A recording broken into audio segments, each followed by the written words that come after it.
Well, good evening and welcome to BSN as British Speedway's biggest weekend of the year begins right here at Oxford Stadium. Sitting in the shadow of the mini factory, but tonight is one of the year's major events. Championship Pairs is here. It's long been an appetizer for the night before the British Grand Prix in Cardiff. Many here making their way to the Welsh capital either tonight or tomorrow. We've got busloads of supporters from various clubs around the UK, not necessarily championship sides, but also Premiership as well, and all sides, I think, represented in some form or another with supporters here this evening. Tonight, though, it's about the 9 Cab Direct Championship teams, all represented. We don't have split groups. Every team is going to be racing it out over the heats to find the 2023 Championship Pairs champions. I'm Ian Brannan. Alongside me, once again, is Adam Roynan, who raced in this fixture last year. You raced for the Plymouth Gladiators. It's a big fixture, this, and I think even more so that it's become, historically over the years, part of that British Grand Prix weekend. Yeah, good evening, Ian. It is massive in the calendar, and it's a great event. And yeah, it's just kind of the little warm-up for the big day tomorrow. And there you can see the details of what we've got on our plate here with the weather conditions. 22 degrees. It's fairly still as the evening goes. A hot air balloon passed over not so long ago, and looking fairly clear above us as well. The picture you've got there of Oxford, I would suggest, is perhaps from back in time when it was a little bit more overgrown. But here this evening, we're ready for some great action. The track is set up very nicely. But Adam, tell us about the track. We're not going to do a track walk this evening because we're going to be back here very soon again. And but looking at the track, though, it is perhaps a bit different to what we've seen previously. Quite a bit more grip on it we're talking here tonight. Yeah, a substantial amount of grip, actually. Only speaking to Jamie Courtney, the main man here at Oxford, and he was watering the track late last night, and as he finished, it started to spit with rain, and that rain got heavier and heavier as the time passed. And yeah, it's very, very fortunate that we've had a dry day, and he's not been able to do too much work on the track because he didn't want to ruin whatever he's already succeeded with the track and getting it to the racing state. So yeah, I think there's going to be a little bit more dirt on in the corners. Gate 4, I've heard, is really, really grippy. There's a lot of material on Gate 4. There's a lot of material entering the third turn. So riders are definitely going to have to set up their bikes accordingly, and it'll take them a good few laps to figure it out, but I think it'll be a leveller. It'll be a leveller for the teams coming here, and so that Oxford can't just run away with it. So because it is their home track, and they are very, very good around here. So yeah, it'll be an interesting evening of racing. And as you mentioned there, really, this people will say, well, Oxford are going to be favourites. It's on their home circuit. They've got Sam Masters riding. But really, the way the track is set up, that could be a bit of a curveball and could perhaps favour some of those sides that are used to riding grippier tracks, for example, maybe Glasgow. Yes, I was just thinking of Glasgow because Chris Harris, we can see how he likes to race anything. So the fact that it's a bit different, it's a bit of material, he knows how to ride that. Ben Basso, they are a definite dark horse for the trophy and the title here this evening. As I like Redcar. Redcar is a really good side with Charles Wright and Danny King, both in the final last year on different teams. So they are a very strong pairing. So yeah, there's lots to play for here, and I feel yeah, it's not going to be one in the early heats. That's for sure. You can't just say that a team is going to just walk away with it, because the track's going to forever change and it will slicken off, and there's going to be a racing line outside of your racing line inside. So yeah, it's a mouth-watering meeting to behold. Okay, let's have a look at the 19 lineups fighting it out here this evening in the Championship Pairs. Here at Oxford, of course, all 9 sides represented. And here are them as we work through, and starting with the Glasgow Tigers. They're represented by Chris Harris and Benjamin Basso. Now, as partnerships go in the Cab Direct Championship, Chris Harris and Ben Basso are the highest average duo racing together here this evening. Of course, we've got high average riders involved. As a duo, a solid duo that race together regularly, surely they are going to be one to watch, because, as I say, as far as the averages and the season's gone, they tell you that those two are the top performers. For the Pool Pirates, Richard Lawson and Ben Cook come in. Now, Richard Lawson had a bit of a crash in the CLRC. Ben Cook got himself to the final, finished third in the Championship League Riders' Championship at the weekend. And Sam Masters and Louis Kerr. Sam Masters, of course, new to Oxford, but we know that he's got dialed in around here. He's had some big performances. He is the top average rider in the Cab Direct Championship. And Louis Kerr, of course, part of that winning team with Redcar here last year. And there are Edinburgh, and they are represented by Josh Pickering, but also Luke Colleen, who comes in as a late replacement for Craig Cook. Colleen, though, interestingly rides for the Oxford Chargers in the National League, so he has a lot of experience around this circuit. That could be a trump card yet. We'll have to wait and see.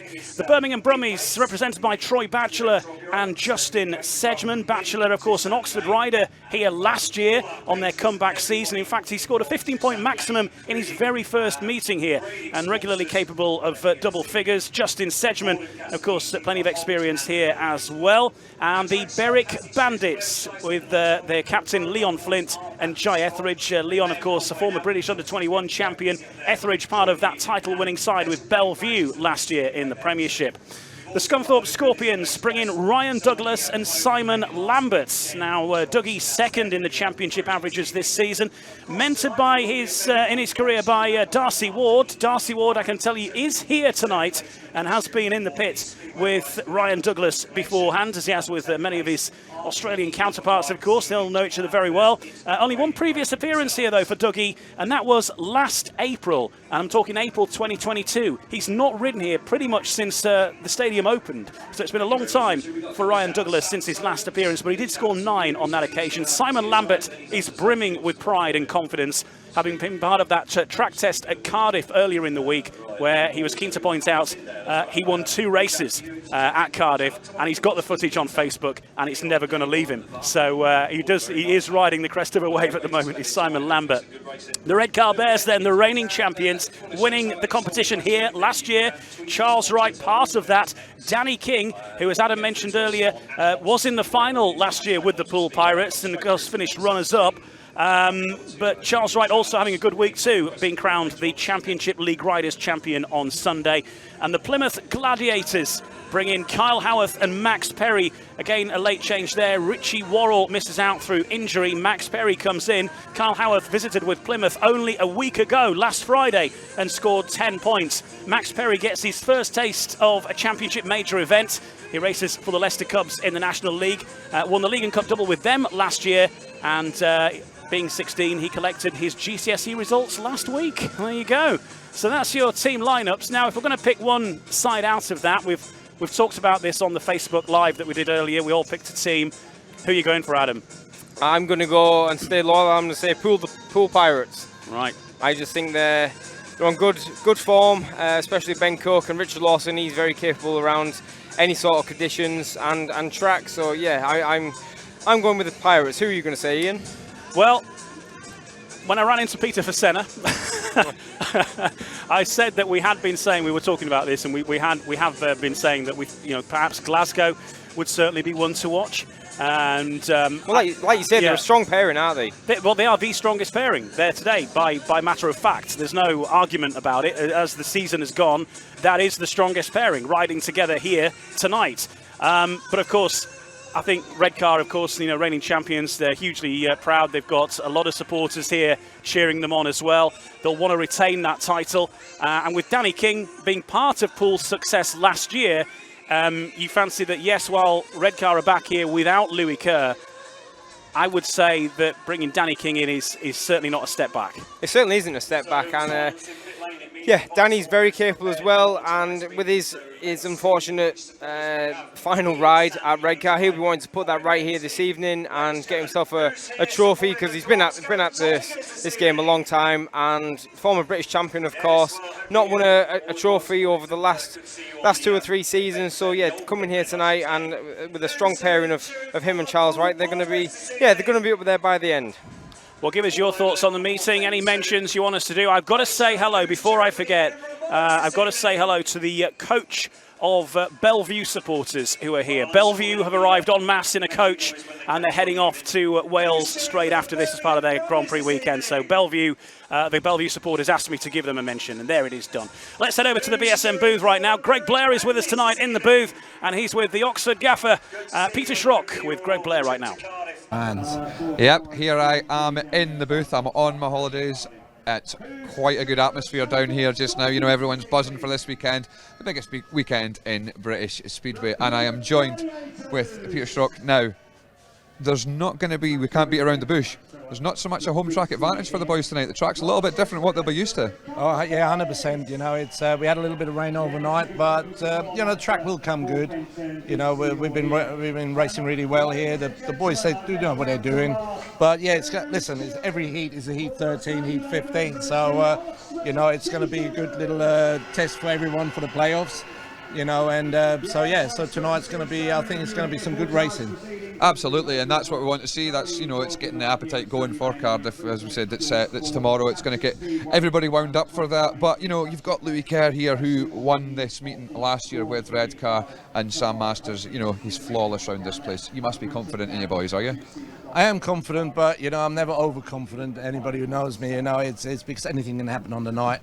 You know, I just want the guys to have a good time, enjoy racing their bikes, and usually they come up with the goods. You know, so yeah, it's you know, it'd be lovely if we could win it for our home fans, and you know, I think we're having a good run this year, so it'd be nice to have a first trophy on the cabinet, so to speak. But you know, like I said, you know, first of all, we want good racing tonight, so it's a good atmosphere for Speedway, and then whoever's going to come out on top, you know, is going to deserve it by the looks of the program. Yeah, a tricky one. Yeah. And just from yourself and a personal point of view, what's it like as a team manager for just two guys? Is it a little bit more stressful what's going on, or you know, because you've not got the option of chopping and changing your riders, is there more to this, or is it a little bit more easy and you can be laid back at it? I wouldn't say it's easy. It's still challenging, you know, because all the riders, you know, they want me to make the decisions where they're going to go from the start, you know. So when we had a little conversation, you know, they go, no, Pete, you decide. So you know, so obviously, but I do know what the riders are like, which we're using tonight, and I know you know, what they're like on the bike, where they want to be on the track. So it's going to be you know, pretty straightforward. But yeah, when you got 7 riders, obviously you got 7 different characters, and you know, one needs an arm around you know yourself, one needs an arm around, the other one needs a little bit cheering up. So yeah, so as far as I'm concerned, you know, it's the goal's got to be the same. Yeah. We want to win. Yeah, and that's it. And the point scoring thing, you know, it's different to a normal Speedway meeting that most people are used to. You know, with a 4-3-2 scoring system, makes that, you know, it's not just about the winning the races, it's about looking for your teammate. That's why the pairs event is so much better. Yeah, I mean, it's really enjoyable to watch, you know, when they're looking out for each other, and because sometimes when it's 3-2, 1-0, yeah, it's a little bit difficult over 4 laps, you know. But you know, if they use their heads, and that's what I sort of drum into them, no last places, it gives you the chance to get into the semis, and then usually the best ones are in the semis, and then it gets a little bit tighter, and you know, and yeah, so but this is what's going to create really good racing, so I'm looking forward to it myself. Yeah, absolutely. Well, we'll let you get and do your team managing thing, and let you study what's going on, and as we do that, we can actually get your boys into the booth with us now, because I see that Louis Kerr and Sam Masters are waiting to come and chat with us. But no, thanks very much, and good luck tonight. Have a good evening. Cheers. So yeah, here we go. We've got the Oxford boys coming in with us right now. I'll start with yourself, Louis. So, winner here last year with Redcar, and you know, your new home track this year. You must be fairly confident about this meeting tonight. Yeah, we're looking forward to it. It's nice to be here as a home rider. Track looks a bit tricky at the minute, so we'll see what happens. And seeing that track, is it, you know, there must be a few guys out there that, at the moment, that are maybe thinking, oh, what's going to happen, you know, or is it more, can you play mind games in this situation? Yeah, I think we're all a bit in that sort of mindset at the minute. There's a lot of soft parts, and it's quite wet as well, so just got to get on and ride it. See how parade feels. Yeah, so go out there and give it your best and see what you can do. Yeah, absolutely, mate. Thank you very much. Well, Sam, you're having a bit of a fantastic season as well, aren't you? I mean, you're going great guns round here. track's a little bit different, as we've just heard from Louis there. Is it going to affect you, or are you just not bothered? Well, you know, it is our home track, but obviously when it's a little bit different and they've obviously had a lot of water on it, it throws out the home track advantage, I suppose. So, you know, it's one of them things you don't really know what to expect, but we're going to go out there, I suppose, and give it a go here in the parade, and hopefully it's safe enough and we can all race. And that's the main thing. You don't want it to be safe, you don't want it to be unsafe, but from what I've heard at the moment, people are saying that maybe just after a few heats it may just change it up a little bit and it'll get back to normal again, but we're not going to see dust at Sandy Lane tonight. But that's the problem. Like, if what happens even in them couple of heats, someone can get hurt and then they actually do something about it. We don't want it to take someone to get hurt for something to happen, but at the same time we don't really know how the track's going to ride. Looks like everyone's going to go give parade a go, and like I said, throws the home track advantage out for us, but I suppose it's probably not a bad thing for the sport. This is a big event and everyone's trying to win. Yep, exactly that. Well, I'll let you get ready as we hear some bikes going out just now. Thanks guys for coming in. So we'll, as you see, confidence not high I'm feeling there from the Oxford duo. We'll just have to see what happens out on track later, but I can head back over to the commentary team as we have a look at the guys giving a little practice and just see what the conditions are like. Yeah, thanks a lot. And there's Bomber, you know, he's going to ride it. No problems whatsoever. So the riders coming out for a bit of a parade around. So starting with the Glasgow Tigers, Chris Harris there heading back into the pits, and Benjamin Basso just doing the practice start as well on the exit of turn 4 and coming down the start-finish straight. So there's the Glasgow Tigers heading back in. Just a quick practice start, and next up it will be, of course, the Pool Pirates. Richard Lawson and Ben Cook representing the Pirates here tonight. And there comes Ben Cook onto the track now. Richard Lawson had to settle for going out at the semi-final stage in the CLRC at Redcar at the weekend, but he did sustain a knock to his ankle, I think it was, some ligament damage he sustained, but back on the bike again now. And there's Ben Cook, there's Richard Lawson going for his practice start. Just say this area they've ripped up coming out of the 4th bend, just to sort of simulate the start conditions maybe there a bit, Adam? Yes, and I think it was just also a test of what he could do with the track at this late stage. And yeah, he just sort of went around with the grader, sort of like harrowed it, scarified it a little bit, and that's all they could do, which is actually a perfect place for the riders to go out and do their practice starts. It sort of like replicates as much of what it's going to be like at the start line. There we see Ben Cook is giving it. The track's riding really, really well. There's a lot of concerns of how it would ride, but yeah, as we can see there, the riders are just going around the corner. Even though it's just on their own, they're getting around it with no problem. So I can't see an issue as much as what they were fearing. Some big cheers going up now, of course, because the home side, the Oxford Cheetahs, out on track, and there is Louis Kerr and Sam Masters doing their little practice start in front of the fans here, and it is a decent turnout at Oxford Stadium as well, as you might well expect with it being on such a weekend. All the sides in the championship represented, but many fans of other teams here as well to watch on and make the most of their big weekend, heading down to Wales for the Grand Prix at the Principality Stadium tomorrow night. Josh Pickering and Luke Colleen heading out here.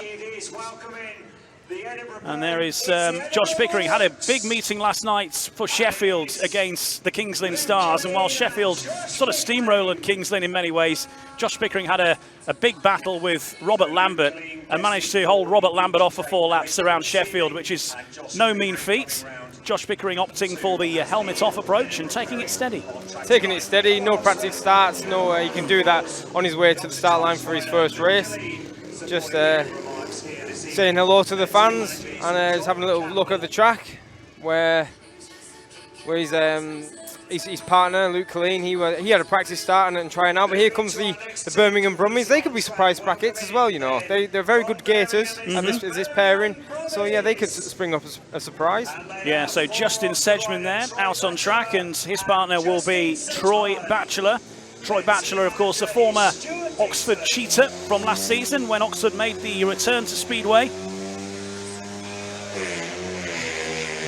And there is Troy Batchelor having a little practice blast around his former home circuit, now of course with the Birmingham Brummies, clearly. But certainly no stranger to this track. Regularly got double figures while he was here with the Oxford Cheetahs last season. And the Beric Bandits next out. These are all in draw order, by the way, as you might expect. So it'll be Birmingham versus Beric in their first heat, in Heat 3, with the Beric Bandits led by Leon Flint, their captain, and Jai Etheridge. Jai was having a really good meeting here on, at a fixture we did on BSN last season, which was obviously Oxford versus Berwick, and he crashed here and put him out for quite a while, and that really damaged Berwick's season last year. But he was, up until that point, riding really well around this circuit, so it's certainly one he goes well at. Now here we are with the Scunthorpe Scorpions, with Ryan Douglas and Simon Lambert. Say Simon Lambert riding a crest of a wave, having had a good meeting at Cardiff in that test meeting they had on Wednesday, and you might have seen the footage of Simon Lambert winning that heat, that test heat, where there was a battle with Danny and Hume and various others, and Simon Lambert, very keen to point out, he actually won 2 races there on that day. He's keen not to drop that, but they did 12 heats of full racing around there, just to see how the track held up, and it held up very, very well. Reigning champions then. Here is Charles Wright, part of that winning team last year, and new addition to the Bears for this season, but a finalist nonetheless with the Pool Pirates last year in this fixture.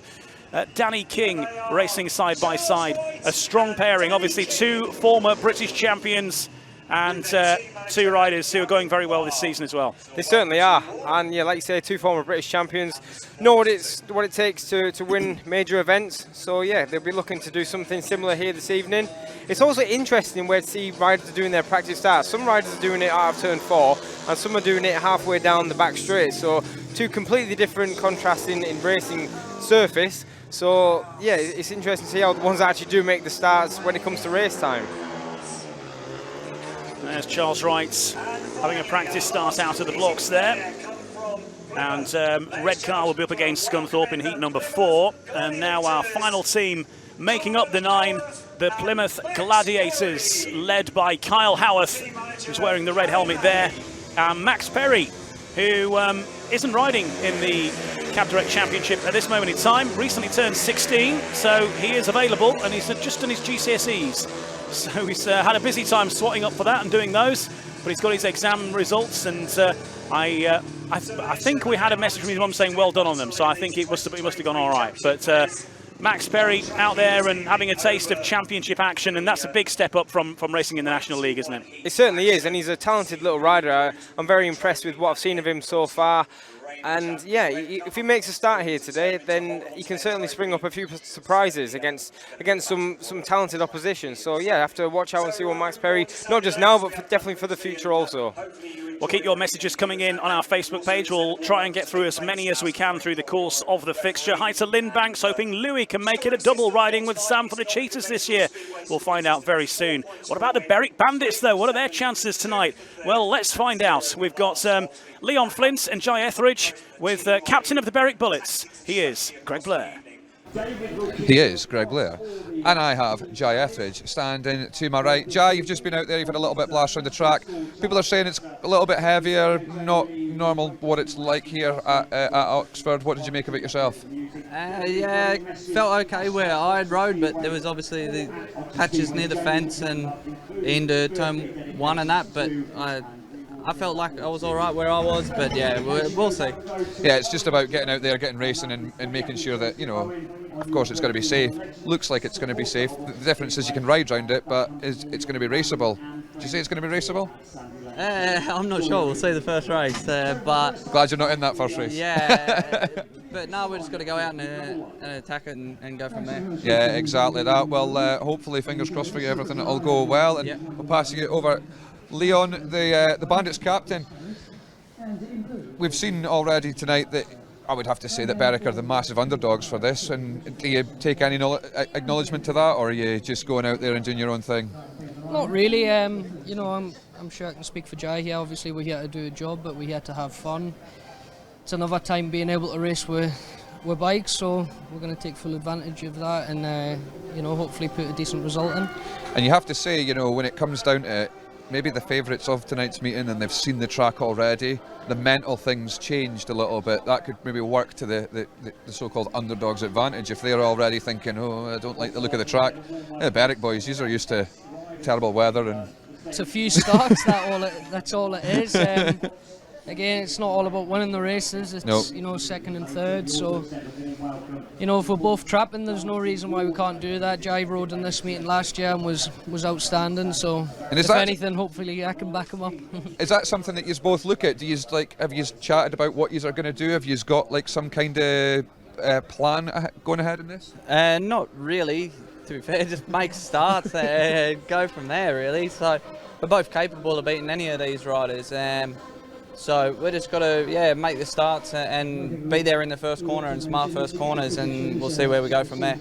Well, I'm sure everyone at home at Beric will be cheering you guys on, and I'll let you get back into the pits for your race. You'll be out in Heat 3, I would imagine. So there we go, the Beric boys, they're just going to go out there, and by the sounds of it, they're just winging it. And we fingers crossed for everyone at Beric. And remember, if you want to get in touch tonight, you can head over to the Facebook page and leave your comments. And Ian and Adam, who are up in the commentary box, will read them out for you. But I'll fire back over to them now because I think Heat 1 is about to start.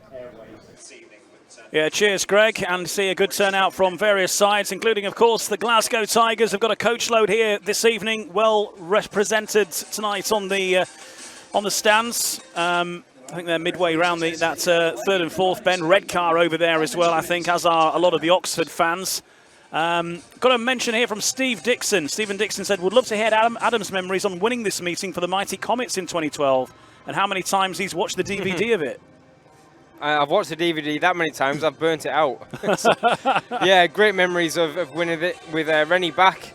Yeah, and it was a last-minute replacement for Richard Lawson, who felt that I was going better at the time on the form and said that I deserved my chance in it. So yeah, we just managed to make a few starts, win some races, and finish it with a 7-2 to get the trophy over Scunthorpe, I think it was back in the day. So yeah, it was a massive achievement to have, and especially for the Mighty Comets, it was an honour.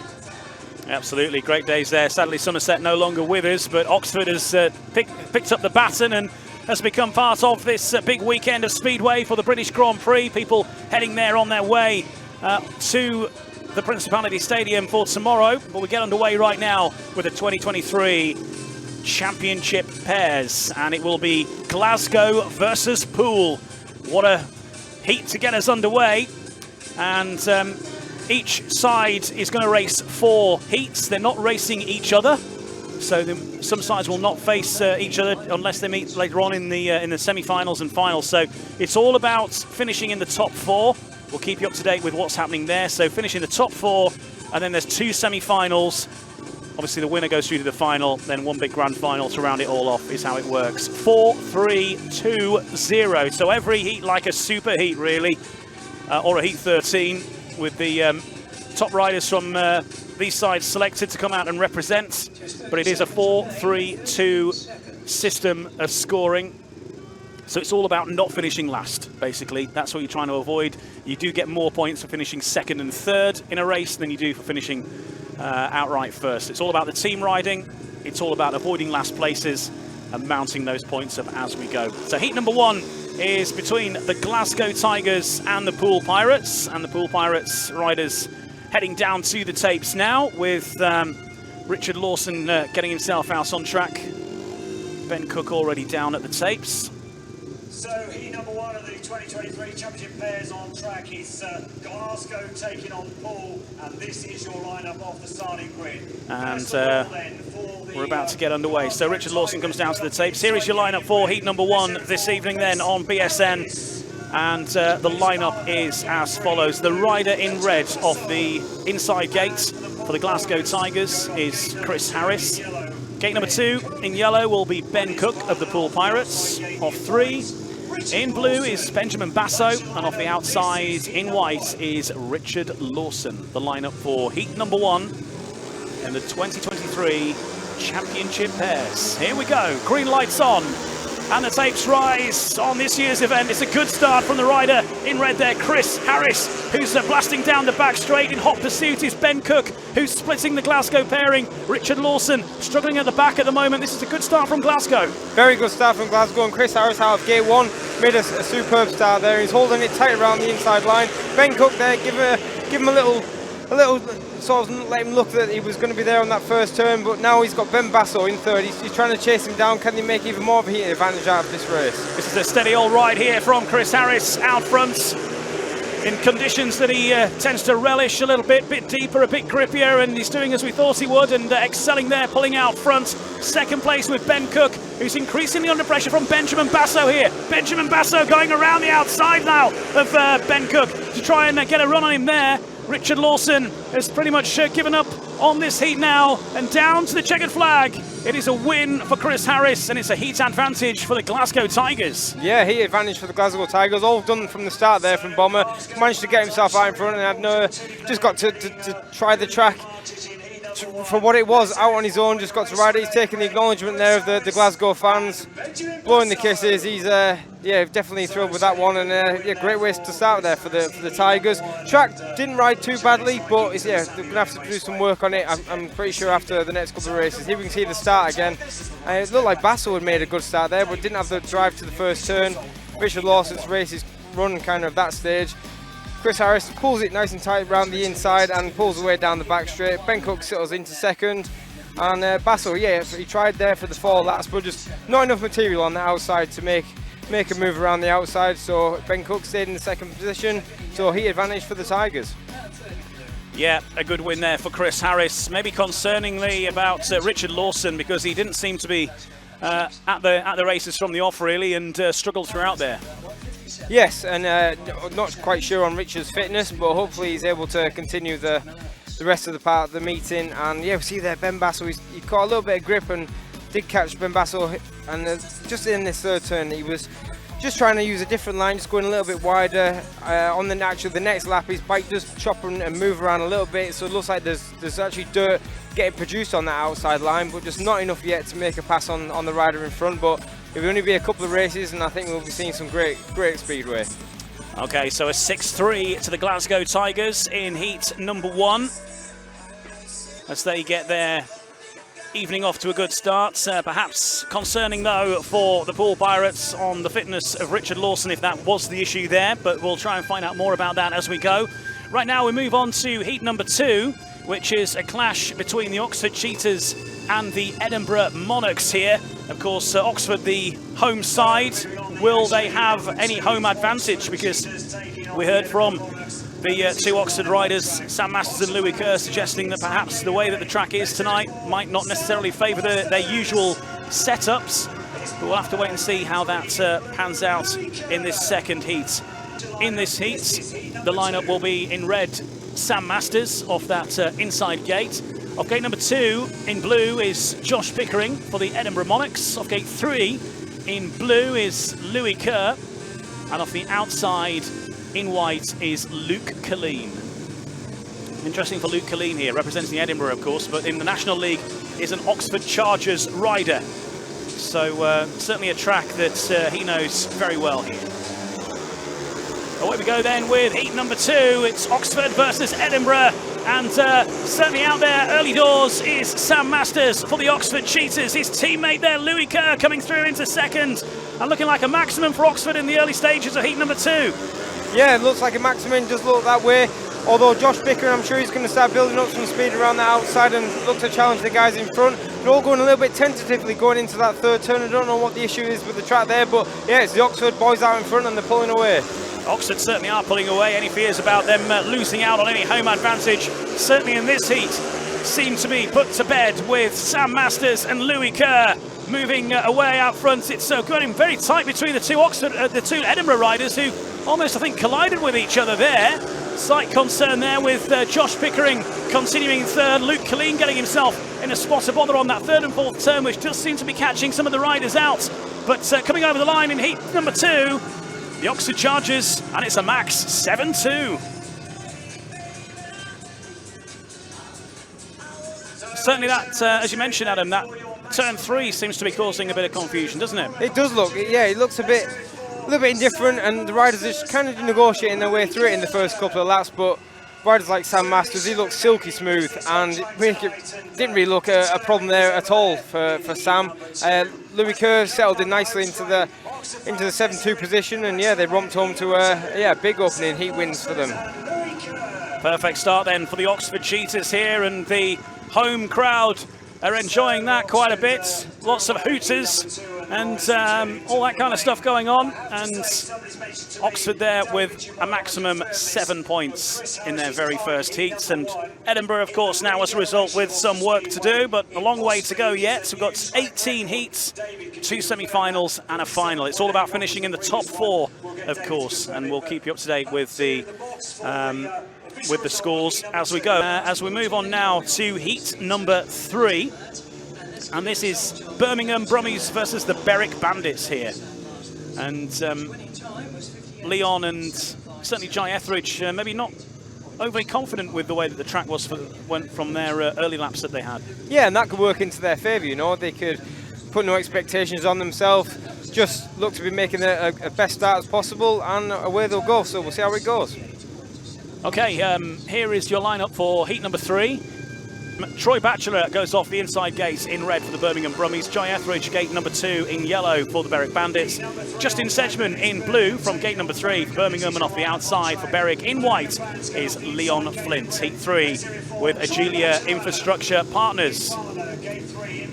And certainly so far, Oxford and Glasgow, 2 teams to beat. Now these teams you could say could potentially be spoilers, maybe not the out-and-out favourites from the start of the meeting, but let's see how we go here.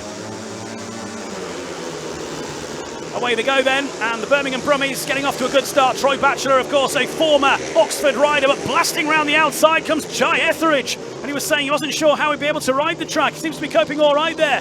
Takes the lead for the Berwick Bandits. We've got a machine failure. Troy Batchelor has packed up here, and this, all of a sudden, in just a moment, he's got it going again as Batch, but he's miles behind. But the Berwick Bandits, their fortunes turn just like that. How quickly it can change in a speedway race in a matter of corners. Jai Etheridge did fantastically well then to get himself out to the front, and he's looking very, very fast out in front. Justin Sedgman settled nicely into second place. Leon Flint just kind of struggling with track conditions on the first couple of laps, but he sorted himself out and he's in that third, and it's going to be a heat advantage here for Beric. Troy Batchelor has now put his bike on the centre green, so this is a gift for the Berwick Bandits here with Jai Etheridge flying out front, no stopping him. Justin Sedgman's going to be second, Leon Flint third, but a good result there for the Berwick Bandits. And how things changed very, very quickly with the early leader having his machine fail in that first lap, and gifting those points straight over to the Berwick Bandits. Yes, and Jai Etheridge's determination down that back straight, that alone resulted in him getting to the front and taking him on for that well-needed heat victory. So a 6-3 in the favour of the Berwick Bandits then, and the win with Jai Etheridge, Justin Sedgman second, Leon Flint third, and Troy Batchelor packing up midway through that heat and withdrawing there. So 6-3 to the Berwick Bandits early doors, which gets them off to a good start. It's obviously a long way to go yet, but the heat advantage there matches that of what Glasgow got in their first heat, so they're very much in the running in the early stages, and many more heats to come. Beric will next be up against the Scunthorpe Scorpions in their next outing. But let's have a look back at the start there of Heat 3. Yeah, it was initially a great start from Troy Batchelor here off of gate 1. He reacts well. Jai Etheridge does match him there to the first turn, but it was Batchelor there just gets a little bit out of shape coming out the corner. Jai Etheridge capitalised on that, went right around the outside. And it was Batch here that he just kind of, I think his bike gives up the ghost on him there in truth. And that allows Leon Flint then to come into a point scoring position, and that's where they stayed. I think that the track is definitely coming to the riders. They're becoming more confident, and after they've all had their first laps around here, they'll go back in, make some bike setups, and yeah, I think this is going to turn into one of the greats as meeting goes. Plenty of twists and turns to come yet as we move on to heat number 4, and a clash of the reigning champions of this tournament from last year. with the Redcar Bears facing the Scunthorpe Scorpions. And here is your lineup for heat number 4 with Via Strada. And off the inside gates in red, Ryan Douglas for the Scunthorpe Scorpions. Charles Wright, the captain of the Redcar Bears, and winner of the Championship League Riders Championship at the weekend, off gate number 2 in white. Off gate 3 in blue is Simon Lambert, and off the outside in yellow is Danny King. A heavyweight lineup here in heat number 4. And well, you can't pick this one, can you? Can't choose this one. Anything can happen. I think this is the race that the meeting comes alive. Okay, heat number 4. Scunthorpe versus Redcar. Away they go into the first turn. What a start from Danny King. But he's got competition there from Ryan Douglas up the inside. We've got a fall as Simon Lambert is down. The red lights are on. Mick Bates, our referee here this evening. And does he have a decision to make there? Because Simon Lambert down in the second bend. And we'll wait for any further advice from the referee's box on that one. But obviously, Simon Lambert is up and on his feet. Yeah, I'm not really too sure what happened there with Simon. I was more focused on watching Danny King. He made a great start from gate 4 there. Here we can see the replay of the initial staging of this race. Yeah, so we're just hearing now all 4 back here. An unsatisfactory start rules our referee. Oh, and Charles Wright there flicks the back end out, and that cleans out Simon Lambert. But the decision is all 4 back.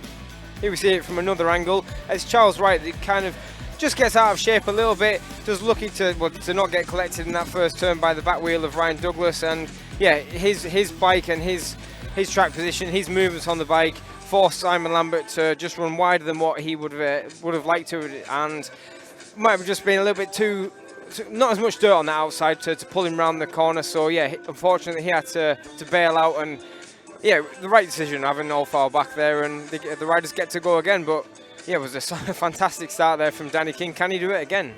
They'll be certainly hoping so, but how many times do we say it? How many times do we see it? It doesn't always happen to be a carbon copy once again. But for Simon Lambert there, no doubt that he was knocked off by Charles Wright in the first staging of that. If you are just joining us, welcome along. Welcome to BSN, the championship pairs here at Oxford Stadium.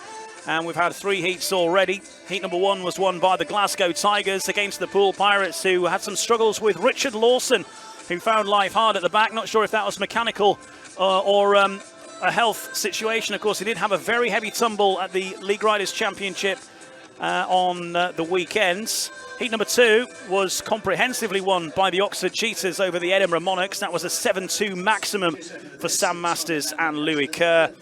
Birmingham Brummies were at the wrong end of a heat advantage to the Beric Bandits in heat number 3 when Troy Batchelor packed up in the early stages of the race, having been in the lead at that moment in time.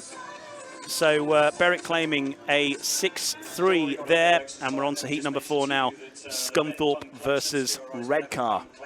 Great crowd here this evening. It is a decent turnout, isn't it? There's plenty more inside. You can't maybe see a few of them through the window there, but plenty of people in there in the bar on the top floor of the inside area. Gathered, watching on, and it got good access around the stadium as well. I think, obviously, many stadiums, you're all crammed into one straight or one straight and one bend, whereas here it sort of extends all the way round the 3rd and 4th bend, and there's a little portion of fans as well, just down from where we are. We're on the the first turn, I suppose you'd say, and there's a little bit on the second turn, next to where all the riders' vans are parked. So if you crammed all those people into a more confined area, it would be very busy. It would be very busy indeed. There's certainly a decent turnout here, and they do regularly get big crowds at Oxford through the course of the season, both last year in their comeback season and this as well. It's fantastic to see the Oxford team back, and yeah, I remember riding here as a 15-year-old. Then obviously the club is lost to the sport, but thankfully they've managed to bring it all back together, and the facilities here is superb. I was just speaking to one of the sponsors, Grant Henderson, and before the meeting he said, wow, he was really impressed with the whole setup here of this stadium. And yeah, it's great viewing points for the fans to view the racing, and it's also a great racetrack. So I know we're not seeing the best of riding or racing just yet, but give it time, and the track will start to turn over. A little bit of track work will be done, and yeah, the racing lines will still start to appear, and yeah, we're gonna be in some cracking racing, I feel. Some of your messages then on our Facebook page. Stephen Felstes asks a question, actually. He says, do riders have to go off 1 and 3 or 2 and 4, or can they swap gates? They can swap gates. So keeping us on our toes. So if we have got any of those wrong, apologies, but that can be down to the rider just pulling up to the gates and going, well, making a last-minute decision. We're going to briefly nip over to the BSM booth. Quick chat with Bomber with Greg Blair. Yeah, and if we needed the fastest man here and the fastest talker here, we've got Chris Bomber Harris. Chris, you went out in the first race. I hear that you almost got the track record. People are kind of complaining about conditions, but you made it look like there was nothing wrong with it. Yeah, well, they said I got the track record, so even better. You did? Yeah, apparently, and I was only on tick over, so I'll have to go quicker. No, I didn't really see a problem with it. I think it is sort of maybe cut up a little bit coming in, but you just gotta ride the conditions, don't you? That's what I was always told growing up. That's exactly it. And the word I'm getting from majority of the riders here is after a grade it's going to be fine. Yeah, I think once they get that track out after heat 5, I think they're not that off, and yeah, it'll be good racing later on. So you're going to try and beat your record that you've just set? Yeah, I'll go faster this time. I'll take the choke out. Good lad. Or in. Thanks very much. Cheers. We can shoot back to the commentary boys now for this race. It's just coming up, whatever heat is, I can't remember. Okay, well, apparently the track record, Bomber thinks he broke the track record in his first heat. Doesn't, I'm not sure what the track record is off the top of my head, but 57.53 was the time. Very fast indeed, nonetheless. We'll check that out. Of course, we have the video footage to prove it, or whatever happens. There we go. Heat number 4 with Via Strada, the rerun then. Gate number 1 in red is Ryan Douglas. Charles Wright off gate 2 in white. Simon Lambert off 3 in blue, and Danny King in yellow off gate number 4. It's heat number 4, Scunthorpe versus Redcar. In the initial staging, Danny King made a blinding start. Let's see how we go now. And the tapes rise once again. Danny King looking to replicate pretty much carbon copy as far as Danny King's concerned. The red lights are on again. Oh, wow, that was well avoided down the back straight there. Charles Wright getting in some trouble coming out of that second bend. And the red lights were already on at that point. But I feared for a second there. That looked like it could potentially be not good. Yeah, not that was good. Clearly, Charles Wright in a bit of discomfort there. But yeah, he's lost the back chain there on his bike. So be interesting to see the replay again there. But yeah, it looks like he's in a bit of discomfort there. He did very, very well to avoid any further injury there by getting his machine down. But yeah, unsure what actually happened there. I think he caught a load of grip. It's got a... Yeah, the crowd are up in arms because it's going to be all 4 back.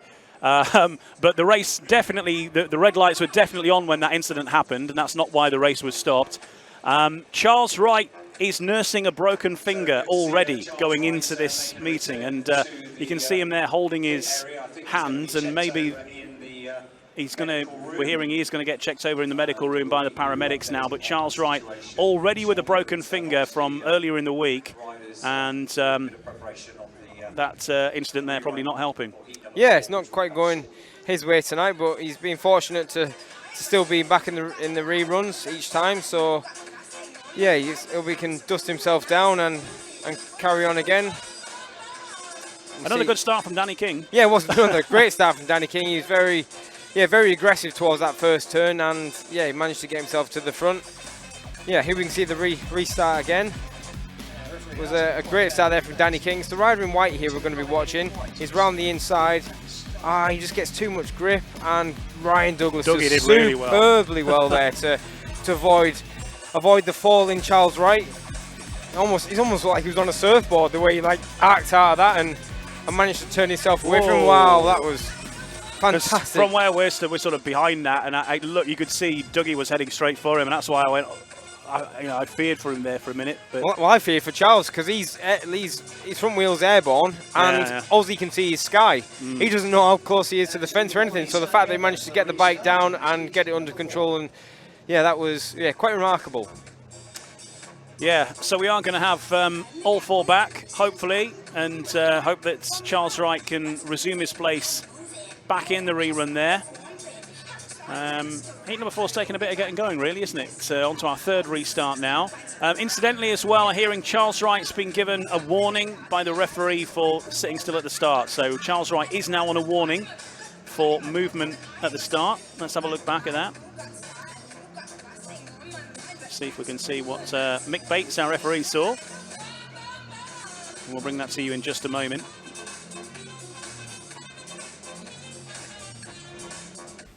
Here we go. Yeah, he's creeping, wasn't he? Yeah, so Charles Wright on a warning now for the rest of the meeting. Of course, he gets another one, he'll be excluded. You see here, the bike just, there's a slight coming together between the two riders, but the bike just got far too much grip. And yeah, he was very, very lucky to walk away from that one. Yeah, very lucky. Not least from the accident itself, but also from Dougie coming up behind him too. Yeah, it just shows how important these races are to be scoring the points, because Charles, we all know we've got to keep still at the start line and only move when the tapes move in front of us. But yeah, the little roller he had just shows how eager he is to get to that first corner first over a very, very impressive Ryan Douglas. He's a quick starter, great rider, so he knows that he will have to make a great start also. But the riders look like they're just making their way off the track right now. There's, I think the ideal thing now would be have the tractor seems to be this tractor's firing up, the tapes are coming down, so it looks like there's a bit of track grading going on. Charles Wright is in the medical room at the moment getting looked over for that hand issue. So a little bit of a break in proceedings here. Ideal time for a track grade. That's what they're doing. Right, well, let's head over to the BSM booth then and find out the view from down there with Jai Etheridge of the Beric Bandits with Greg Blair. Yeah, I'm joined here with Jai Etheridge. Nice little heat win that you had there. Track conditions, how are they just now for you? Yeah, I was happy that I was after a couple of races that created a nice slick line like down on the base. Quite wide, obviously heavy in that, so I think after a couple of track grades, or hopefully they work on the track for a bit of extended time the first time I go out with the tractors, it should come good. Like, it is heavy though, yeah. And we are seeing that there's a few. We see the tractor is just going out now, Jamie there, giving it a bit of a touch-up. We're seeing a few riders that are maybe not too happy about the way things are, but is it just a case that you got to go out there, make a gate and get on with it? Yeah, that's it. It's obviously would be hard if you're behind, but I made a decent start, got round Bachelor, and I just rode my own race from there. Yeah, you do have to kind of attack it tonight. So luckily with Beric being gnarly over those years, I've just got on with it. Yeah, so, yeah. Second nature kind of thing. Yeah, exactly, just a bit smaller and that, so. And this meeting for you tonight, it'll have been a little while since you've been on a bike, is it? It's a couple of weeks now, or are you getting practice in somewhere, or? Yeah, like 2 weeks or something. Nah, there's nowhere to practice really, which is a bit unfortunate, so you don't forget it really. A bit rusty in that first race, but it should be sweet now. Oh well, that is perfect. Well, good luck for the rest of the evening, and I'll let you get back to the pits and speak to your team and see how that's going for you. Cheers, thank Cheers, you. mate.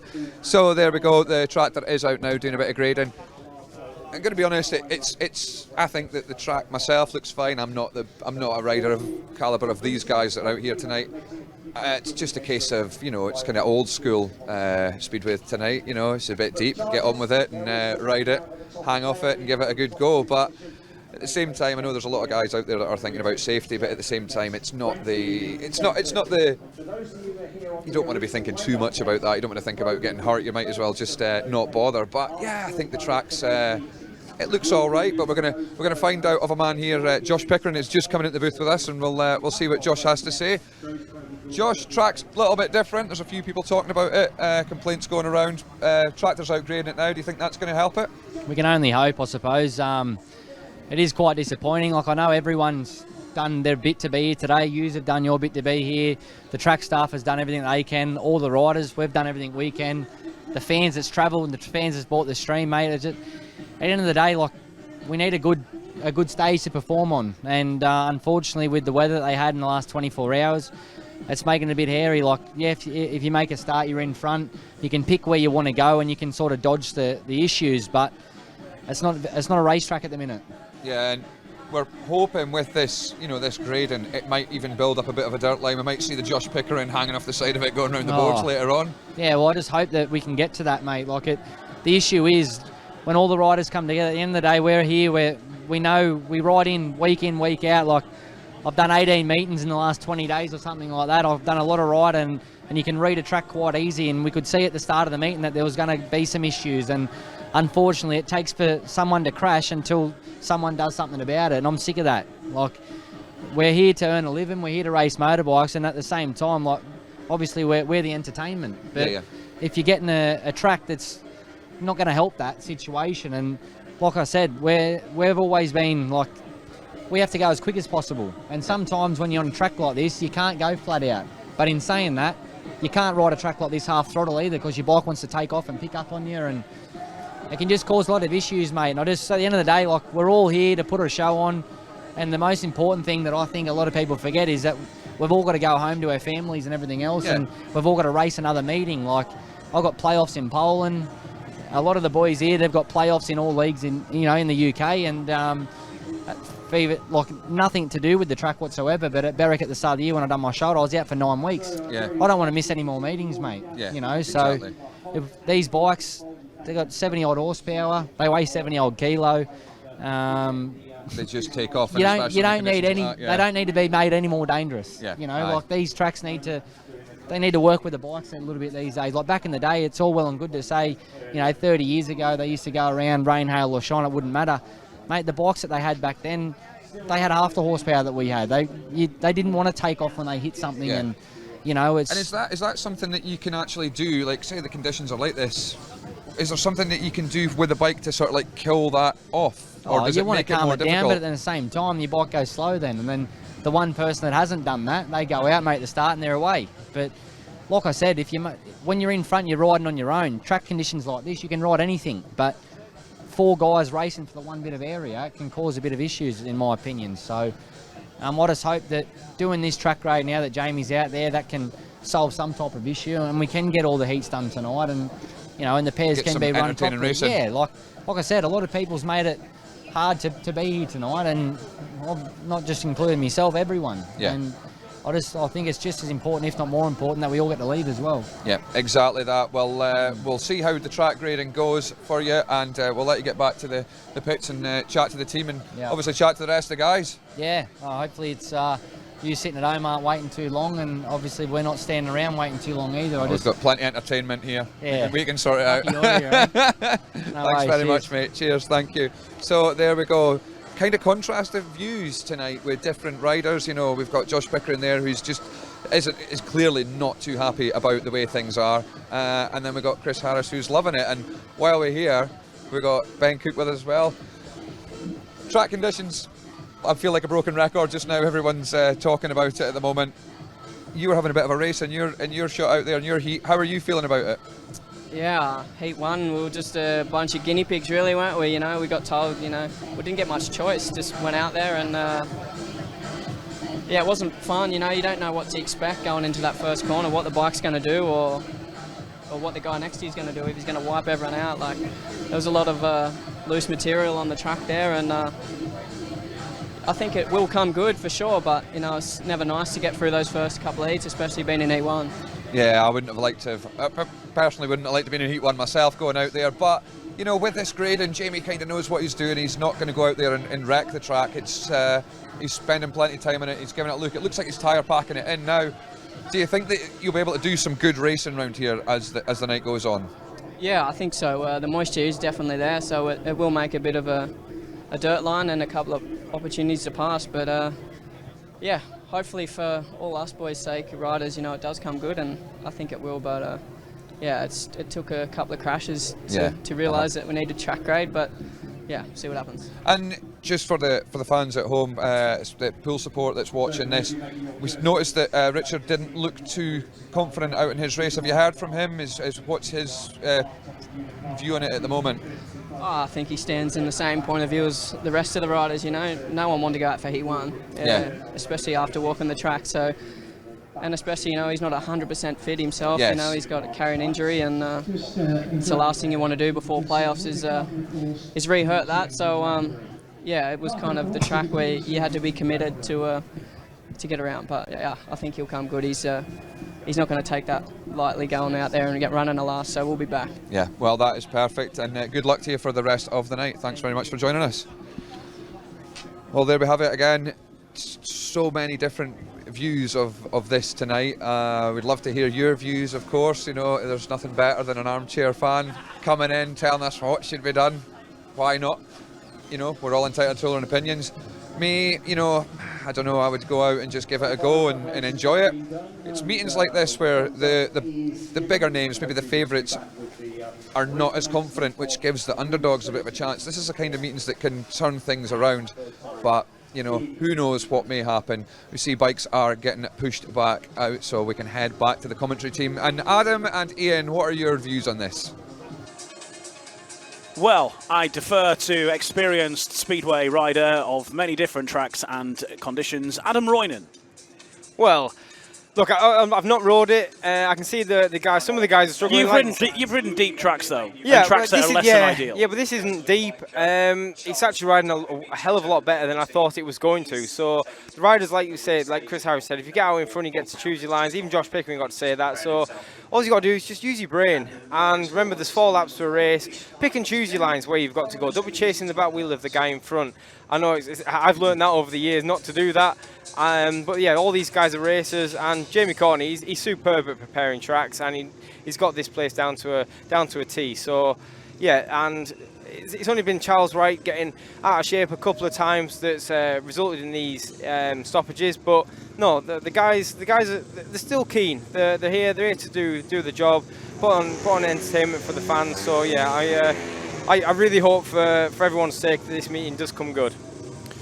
Certainly seems to be the word. You know, Ben Cook was saying as the meeting goes on, it is going to come good. We've had some track grading there. Charles Wright is back out on track after some treatment on that finger. He is riding with a broken finger, which, you know, is not ideal. But he's back out on track for the restart of Heat 4. Charles Wright is on a warning for moving at the start, by the way, as well. So here is the lineup for Heat 4, take 3 with Via Strada. Gate number 1 in red for the Scunthorpe Scorpions is Ryan Douglas. Charles Wright in white from gate number 2. Simon Lambert in blue from gate 3. And Danny King in yellow from gate number 4. It's Scunthorpe versus Redcar in heat number 4 of the championship pairs here at Oxford's Cowley Stadium on a nice evening. Sunny setting in the distance.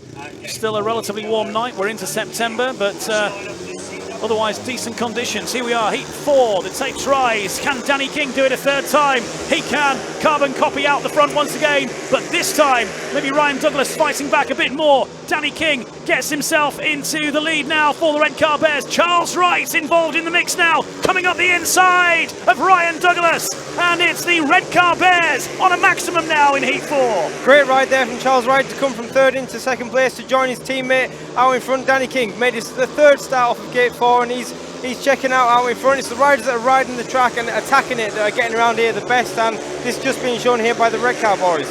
Yeah, the Redcar boys revelling in the conditions here around this track at Oxford. Different to normal, a lot grippier than normal, but maybe a little bit more similar to what Redcar are used to on their Echo Arena circuit in the northeast. It's Danny King in the lead, Charles Wright just behind him, and the reigning champions are kicking off in the most perfect way possible with a 7-2 in Heat 4. Yeah, we're getting some passing, we're getting some racing out there from the guys, and the perfect way for Redcar to start, and that's exactly what they've wanted to do there. Danny King starts his night off with 4 points, and Charles Wright brilliantly coming into 2nd place to join him for the big heat advantage and the big 7-2.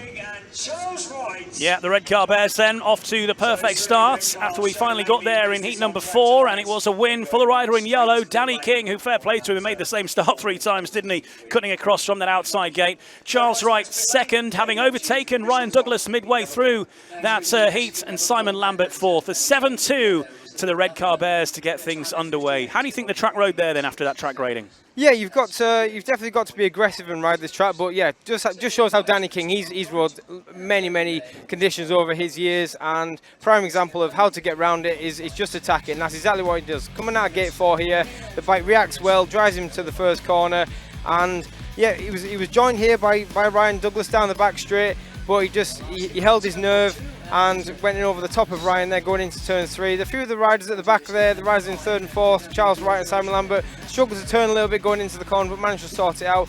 But that also put Charles in a better position to exit the corner, and he managed to pass Ryan Douglas and seal up that heat advantage for the Redcar team. Yeah, the Redcar Bears fans will be enjoying that when we finally got through. And now we move on to heat number 5, which is going to be our first opportunity to see the Plymouth Gladiators, but they'll be up against the Glasgow Tigers, who were strong in their first outing. So here's your lineup for heat number 5, in memory of Claire and Gordon Gay.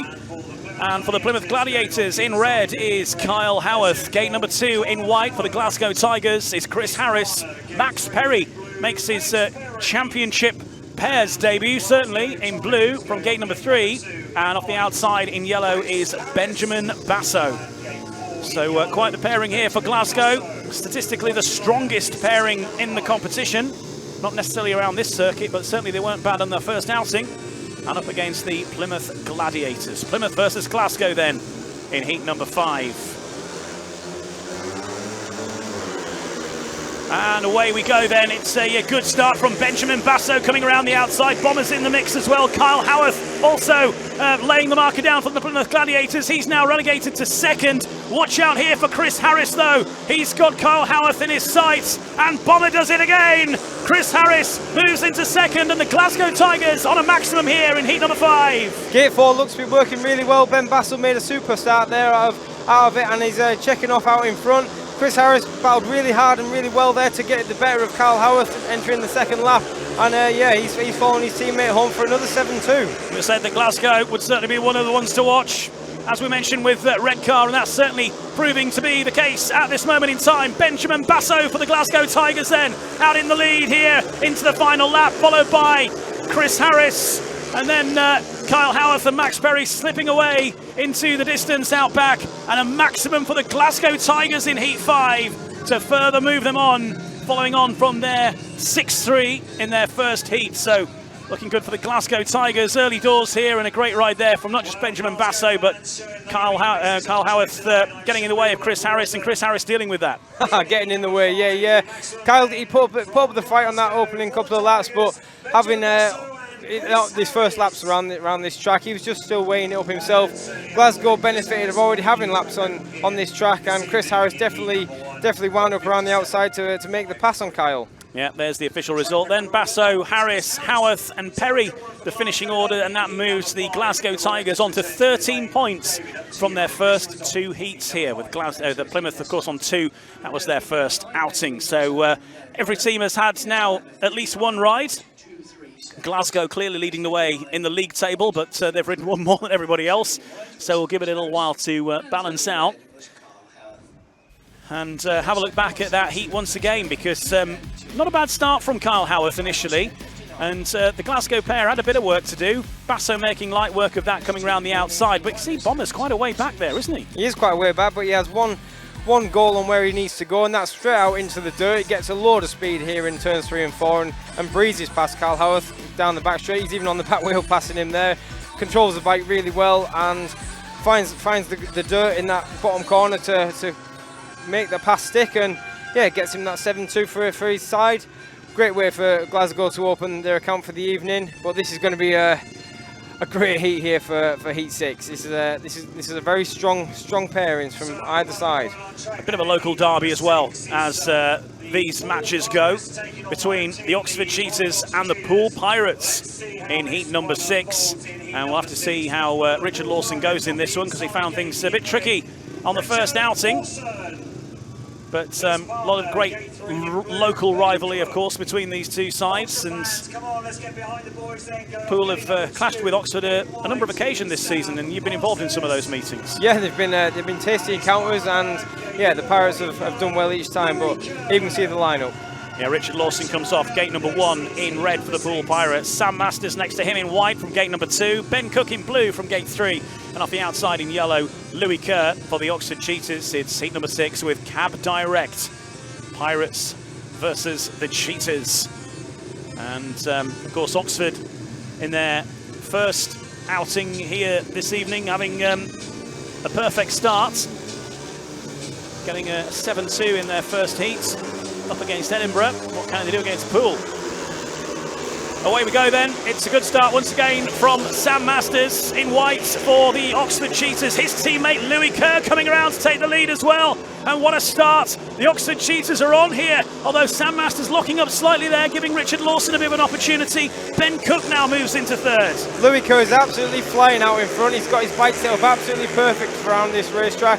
Great start initially there from Sam Masters, also from gate 2, and yeah, they see themselves on yet another 7-2. This is a very good start for the Oxford Cheaters, who are very much going to be one of the sides to beat. You have to say they were fancied early doors, but with the track conditions as they are, maybe there was a bit of the jury being out on that subject, certainly by the Oxford riders, but they're proving to themselves it can be done with Louis Kerr romping home out front here. His teammate Sam Masters just behind him. Ben Cook is still putting a little bit of pressure on Sam Masters there. Richard Lawson coasting round at the back and taking the checkered flag then for maximum points. The Oxford Cheaters defeating the Poole Pirates in the heaviest way possible. Yeah, in the heaviest way possible. That was a very dominant heat there from the Oxford duo. You're just discussing track conditions as they make their way around down the back straight. But great reception here from the home fans. They're well happy with that one. As a result of heat number 6, a win for Louis Kerr, accompanied by Sam Masters for maximum points. And they've had 2 maximums now. 7-2 makes 14, and Ben Cook finishing third. So that puts the Poole Pirates on 5 points from their first 2 rides.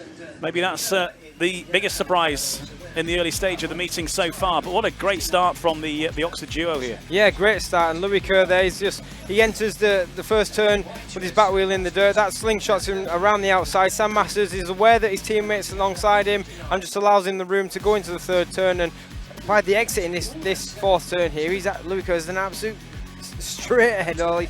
He's miles in front, and he continues his form and speed around this track and goes on to a very comfortable win. And yeah, great way to start the night for Oxford with 2 maximum point scoring. We'll move on to heat number 7 then, and that man there had a good start in his last heat, Troy Batchelor, but it didn't go well. I think machinery let him down there. He ended up pulling up on the centre green while he was in the lead, so certainly didn't seem like he gave up lightly, and machinery let him down. So the Birmingham Brummies out here up against the Edinburgh Monarchs, and the Brummies got 3 points so far, the Monarchs have got 2, so these are 2 sides here that could gain some serious points and help them up the league table through this heat. So heat number 7 is brought to you by Northeast Spider Hire, and off the inside in blue for the Edinburgh Monarchs is Josh Pickering. Gate number 2 in yellow for the Brummies is Justin Sedgman.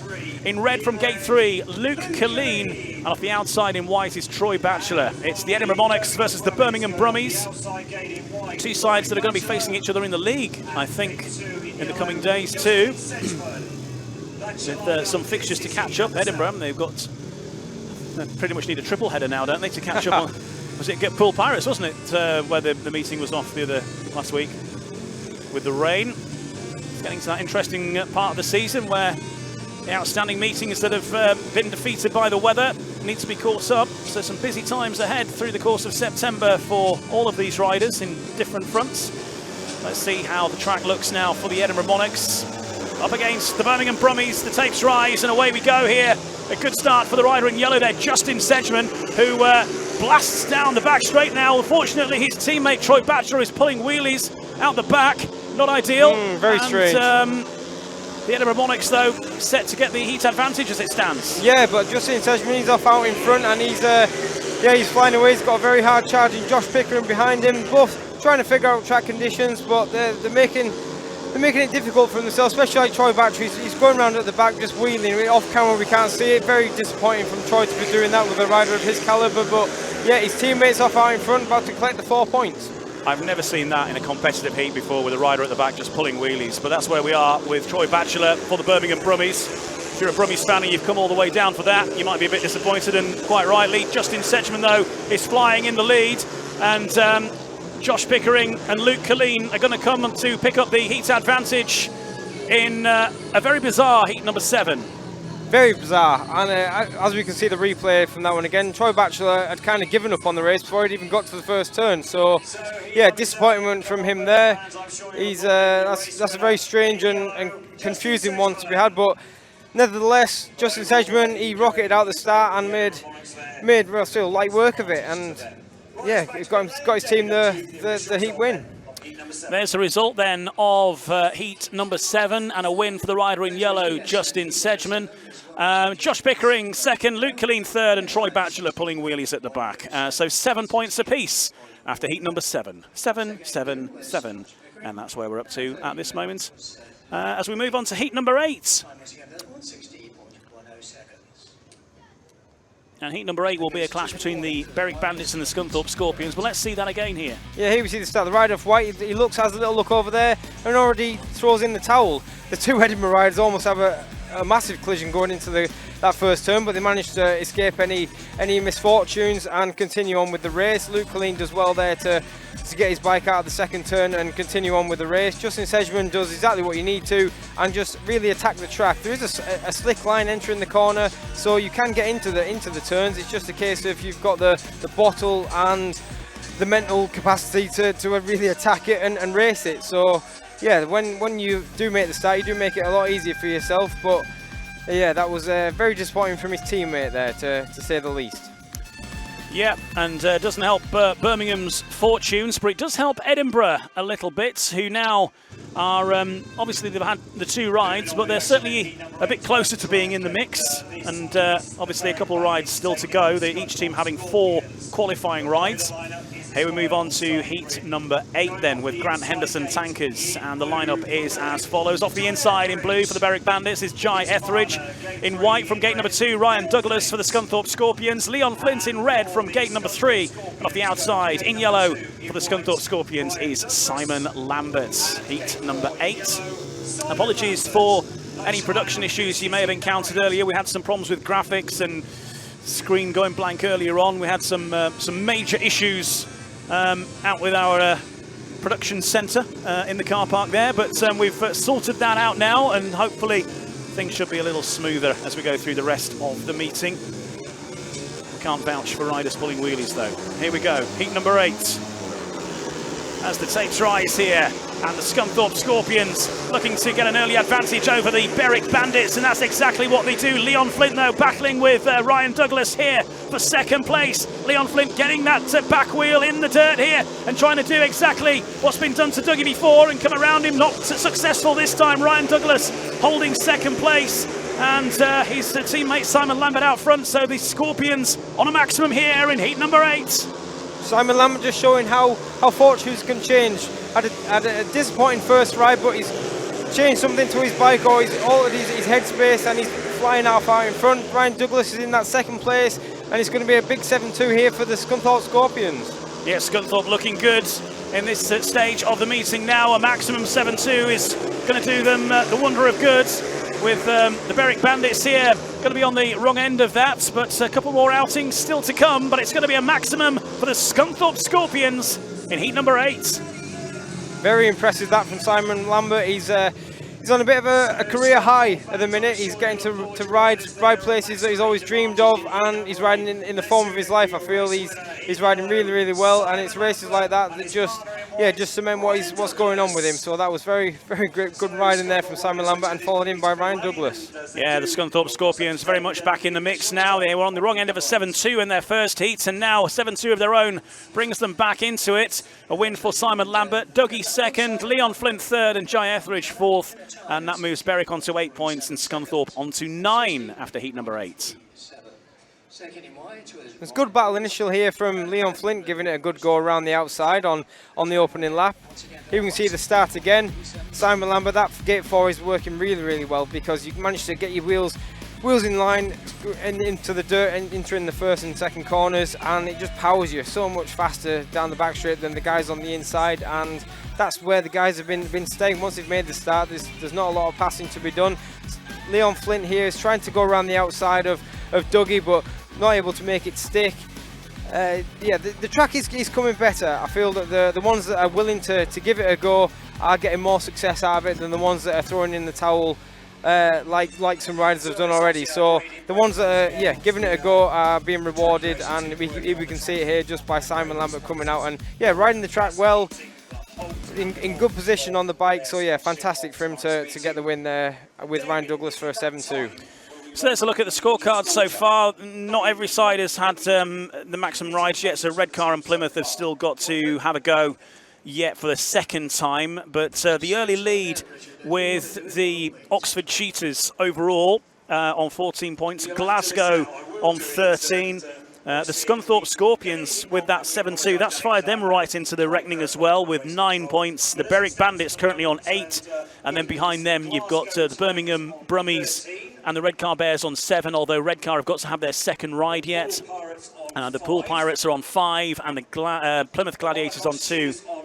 Plymouth, of course, have only had one ride as well so far, so that could all change potentially yet, and the next heat will be Redcar versus Plymouth, which could change things around quite a lot. So early advantage, the top 4. You've got to be in the top 4 for the semi-finals, of course. At the moment, that's Oxford, Glasgow, Scunthorpe and Berwick in the top 4, with, of course, Redcar and Plymouth still to have their second ride. So Redcar could easily get themselves in the mix there with a big win, as could indeed Plymouth, potentially.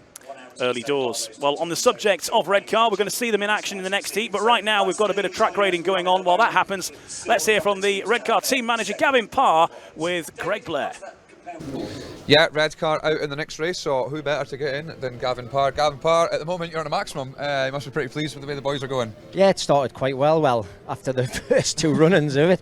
We're both now on second bikes, which has been a bit of a problem. Charles's bike, obviously, when he crashed, has damaged the frame. And Danny's actually, the engine, just fresh back from service, is rattled, and there's metal in the oil work. So sadly, they're both on their second bikes now, but they're both professionals, you know what I mean? Second bikes to these guys should be exactly the same as their first. And that's the thing, and we're seeing tonight, disappointing that some of the riders are almost choosing to almost boycott it and not wanting to ride it, when we've seen Chris Harris riding around it, doing passing, Charles and Danny riding it hard. There's not any no playing about with the throttle going in, they're riding it hard. I mean, how do you feel about that? You must be disappointed to see that as a Speedway fan yourself, that riders are kind of giving up before the tapes have even went up. Greg, I better not say what I really think. I think I'll probably be thrown out. But yeah, it's just not on. If Redcar riders were doing that, there would be, hell on. It's just not good. These public pay the riders' wages at the end of the day by coming every week. So you have to give them a show. You might not be 100% happy with what's there, but actually it's been shown to be safe. Do you know what I mean? Yeah. Ridden the correct way, and now that the top's been knocked off. But yeah, certain riders like popping wheelies at the back and things like that. It just does nothing for the sport. We're trying to build this sport up. It's in a bit of a doldrums at the moment. We're trying to build it up, and then that happens, and it's like, I can just apologise. Do you know what I mean? And it's not a Redcar rider who's doing it. It's embarrassing in a way, isn't it? We're riding it as hard as we possibly can. Do you know what I mean? No, well, that is exactly it. And I see your riders are getting ready to go out on the track just now, so I'll let you get back to them, Gavin. Thank you very much for coming in and not saying what you really think. Cheers, Greg. Maybe later on I'll tell you. I'm sure you will. Cheers, man. Cheers. Yeah, there you go. Hearing it for Gavin, I'm sure that there's a majority of people here as well tonight. We don't want it to dampen things. We are going to see some good racing. We have seen some good racing, and it's not just about the negativity that sometimes comes with this sport. It does happen every now and again, like most sports, but we're not going to let that dampen our spirits at all. We're going to go out. We're going to see some good racing happening very soon, and especially with the Redcar boys, you can't take your eyes. Danny King and Charles Wright must be one of the 2 most spectacular riders in this league, and they'll be going out in the next heat. But we've spoke to a few guys tonight as we've heard, different opinions, massive different opinions, but we've seen guys going out racing, and we've seen guys that are just not interested, and yeah, it is upsetting, but what can you do about it? You can't change someone's mental state when they come into a meeting and just decide that they don't want to do it. It's difficult, but I'll fire back over to Ian and Adam before I get in trouble. He's handed out vuvuzelas. Yeah, there we go. Vuvuzelas are being handed out. It's like the, what was that World Cup? Was it the World Cup in South Africa where they had the football World Cup? Vuvuzela, we never heard of them before.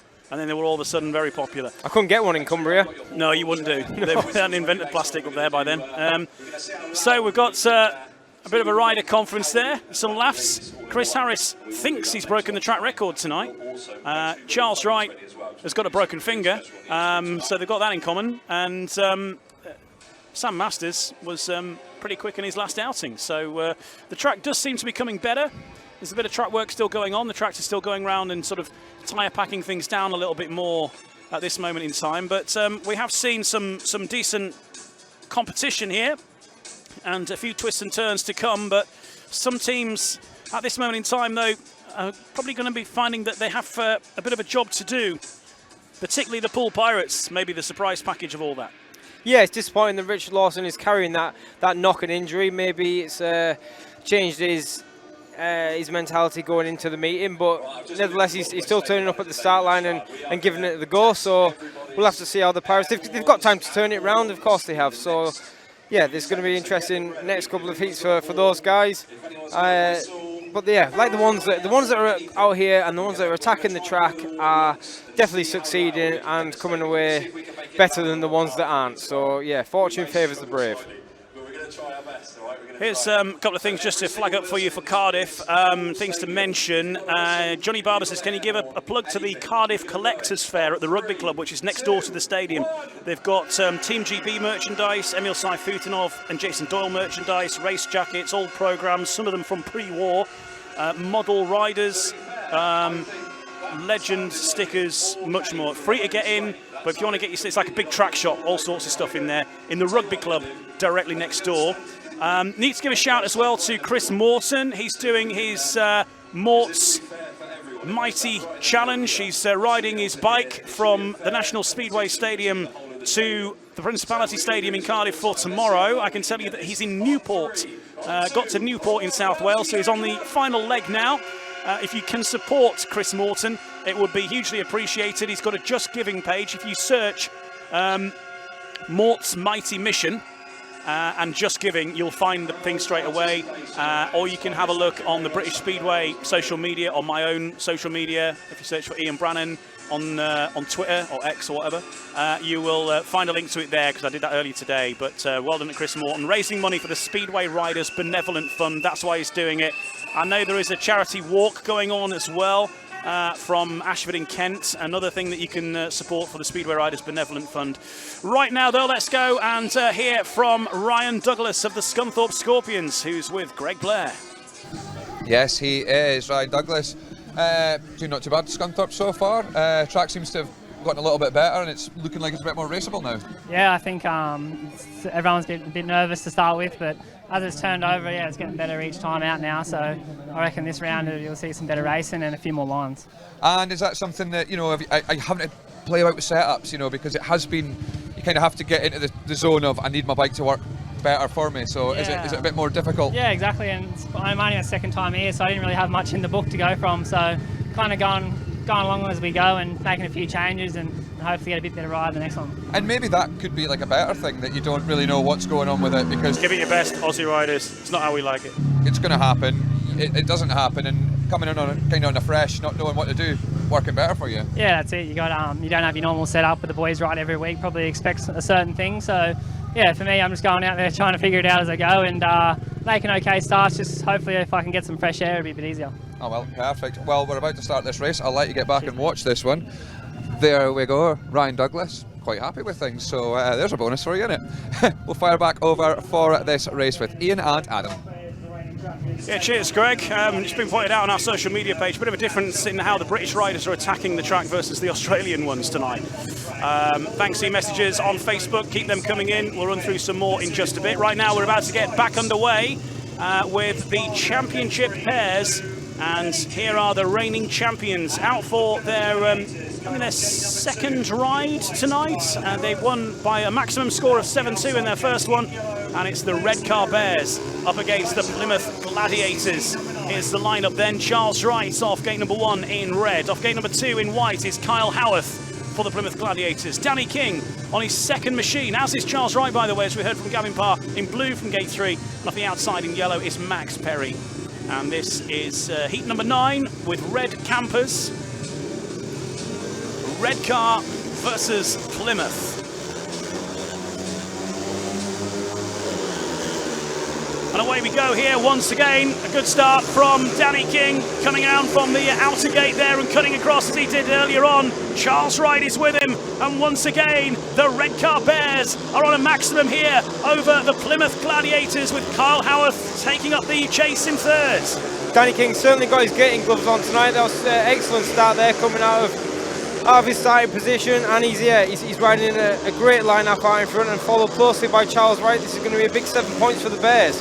Yeah, Redcar are looking good, and they're pulling away from Kyle Howarth in third as well, side by side. Nobody's going to catch them from there, barring a mechanical issue, as the Redcar Bears come round into the final lap here, the reigning champions of this competition from last year, with Danny King, who also made the final last year with the Pool Pirates. This year, though, he's romping home with the Redcar Bears, and the Redcar Bears come over for another 7 massive points in the championship pairs in heat number 9.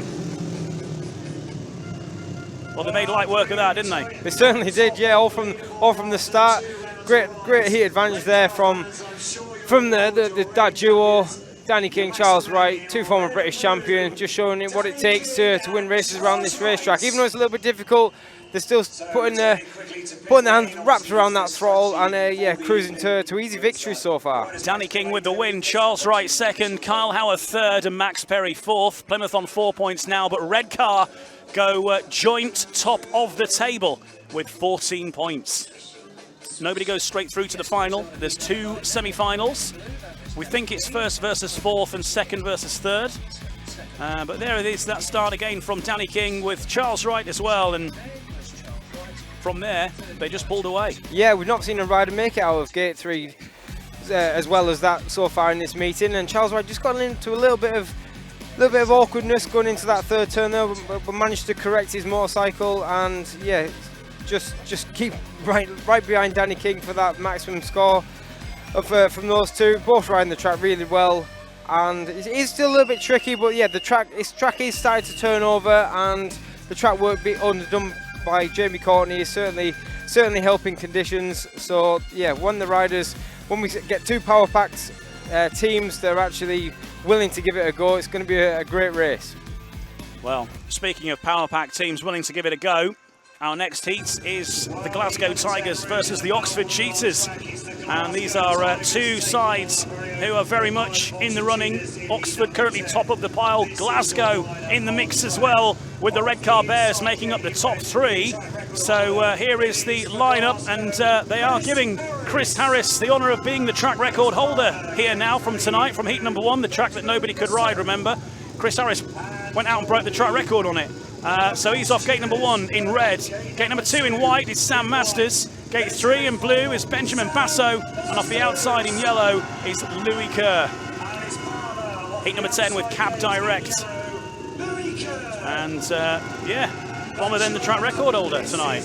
Yeah, great. That's how it goes, though. You get these heavy tracks. Yeah, you do get the. These are the conditions for a track record. That certainly is, and rider of the experience of Chris Harris, able to ride it and combat the conditions, results in fast times. So here we're looking at the rider off gate 4, Louis Kerr, has made a blinding start from there already. He'll be looking to do the same, and he'll need to because he's got stiff opposition underneath him on that start line. It's this is a taste of this. Even could be a final. I love the fact that everybody's been moaning about the track. I'm not sure they're aware that Bomber's gone out on the same track and broken the track record. It's a gift, isn't he, Bomber? Here we go, heat number 10. It's Glasgow versus Oxford, and away we go. It's a good start from Chris Harris. Coming around the outside, it's Louis Kerr for the Oxford Cheetahs. Now Benjamin Basso moves into second as well, and Bomber there, Matt, blocking that outside run from Sam Masters, making Sam Masters' life difficult out back now. Bomber moves into second, Benjamin Basso in third. This is going to be tricky for Sam Masters now. Yeah, Louis Kerr's gone. You don't have to worry about him. He's off and cleared off into the distance. He's going to get the heat win. It's all about the Glasgow boys. Can they keep their second and third places in this race to get them that heat advantage? Sam Masters at the back, just trying a different line around the inside. Not quite making it on that lap there, but yeah, the Glasgow boys still hold the advantage. Just to make this competition really simple for you, if you are new to Speedway, you don't want to finish last. That's what it's all about, and that's where Sam Masters is, of the Oxford Cheetahs, on his home circuit here, finding himself at the back behind the Glasgow Tigers. The win is going to be with Louis Kerr. He's going to pick up 4 points, but the Glasgow Tigers are going to pick up 5 points, finishing second and third. Sam Masters coasts over the line, and another heat advantage in the favour of the Glasgow Tigers as their charge continues. And the distance that Louis Kerr won that race by was something to behold. He was superb out in front there, and yeah, there was a heat advantage for the Tigers nonetheless. So there is the result of heat number 10. Louis Kerr with the win, Chris Harris second, Benjamin Basso third, and Sam Masters fourth. The two sides then level on points, 18 points apiece after heat number 10. It was an even break from the start, wasn't it? It was a bit of a battle down that back straight from the guys. We're getting racing now, though, as well. And there is a look at the leaderboard as it stands. We can see where we're at, and that tells you how many first places, seconds and thirds and fourths each team has had. And the Oxford Cheetahs remain top of the pile, level on points with the Glasgow Tigers. Obviously that heat will be interesting on countback that we've just seen, but I think that the order that we've got there is the order that it will be. Redcar Bears currently in third place, Scunthorpe in fourth, but of course they've got heats to make up yet, and they do that now in heat 11 with Scunthorpe up against the Birmingham Brummies here. And we'll have to see if Troy Batchelor is going to try and be a bit more competitive or not. Well, we certainly hope so from the racing point of view, from what the fans want to see, not just from the Birmingham's fans' point of view, but from all the fans. They want to see riders go out there and giving it their everything, their 100%. So, yeah, we'll see if he makes a... Gate 4 has been working well, so obviously he wants to make the start because that's where he's set his choice. Riders get to pick where they're going from the start line, so Seji obviously wants to come out of Gate 2 and that's where he's going to be, but can Batchelor make a fight of it around that first turn this time? Here's heat number 11 with Global Offshore Logistics, and off gate number 1 in red for the Scunthorpe Scorpions is Ryan Douglas. Off gate number 2 in yellow for the Birmingham Brummies will be Justin Sedgman. Simon Lambert off gate 3 in blue for the Scorpions, and for the Birmingham Brummies in white from gate 4 is Troy Batchelor. Heat number 11 then, and the state of play as we stand, the Birmingham Brummies currently on 7 points, the Scunthorpe Scorpions on 9, so little separating these two at the moment. Birmingham, you know, with a couple of decent wins in their final heats, could very much get themselves in the mix here, and it's not one to be just tossed away. They have got a chance. Here we go, heat 11. And away we go into the first bend then, and Ryan Douglas in the mix there. Here comes Troy Batchelor now through the middle. Troy Batchelor then sort of shuts off slightly and allows Justin Sedgman through his teammate, but Troy Batchelor still hustling away there. Simon Lambert finds himself at the back, but this currently could be a heat advantage for the Birmingham Brummies. Yeah, it could be, but Simon Lambert's on that outside high line. He's just managing to turn it on the outside, but he's very, very wide. He's having a great battle there with Troy Batchelor. He's going to switch back to the inside. Can he make a pass? Out in front of Ryan Douglas. He's going to pick up 4 big points for his team.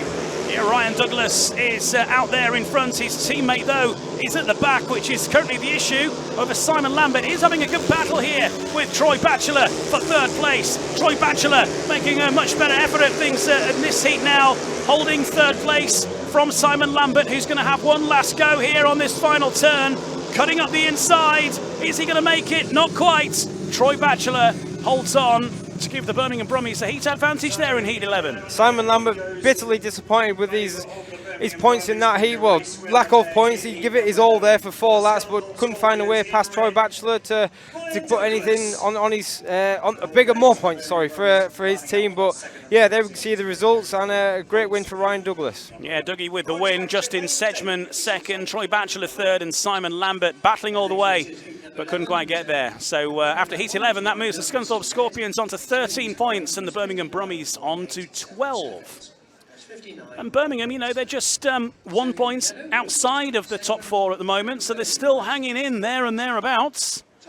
Still another heat for them to go. Let's have a look back at the start here and talk us through it, Adam. Yeah, it was a pretty even break there, and I thought here that Batchelor he'd took a kind of Red Bull or something, because he looked much more interested in that race. He was just kind of shut off a little bit there by his teammate going into the third turn. That in turn allowed the door open for Simon Lambert to put a challenge in, where that would also give Batchelor a big run around the outside. He almost passed his teammate. He's a bit worried about track conditions. You can see that because his eyes are all over the place. He's looking to see where the other guys are coming from. I thought Simon Lambert here was either going to put himself in the bottom of the air fence or go around the outside. He did neither, and Batchelor managed to hold on to that third place. But I was really impressed here from Simon Lambert, because he put his 100% effort in for all 4 laps, and yeah, really did make a race of it. It's just unfortunate he didn't manage to make the pass stick on Troy Batchelor, but his teammate Ryan Douglas managed to win the race and still get him 4 points to keep him in the hunt for this meeting.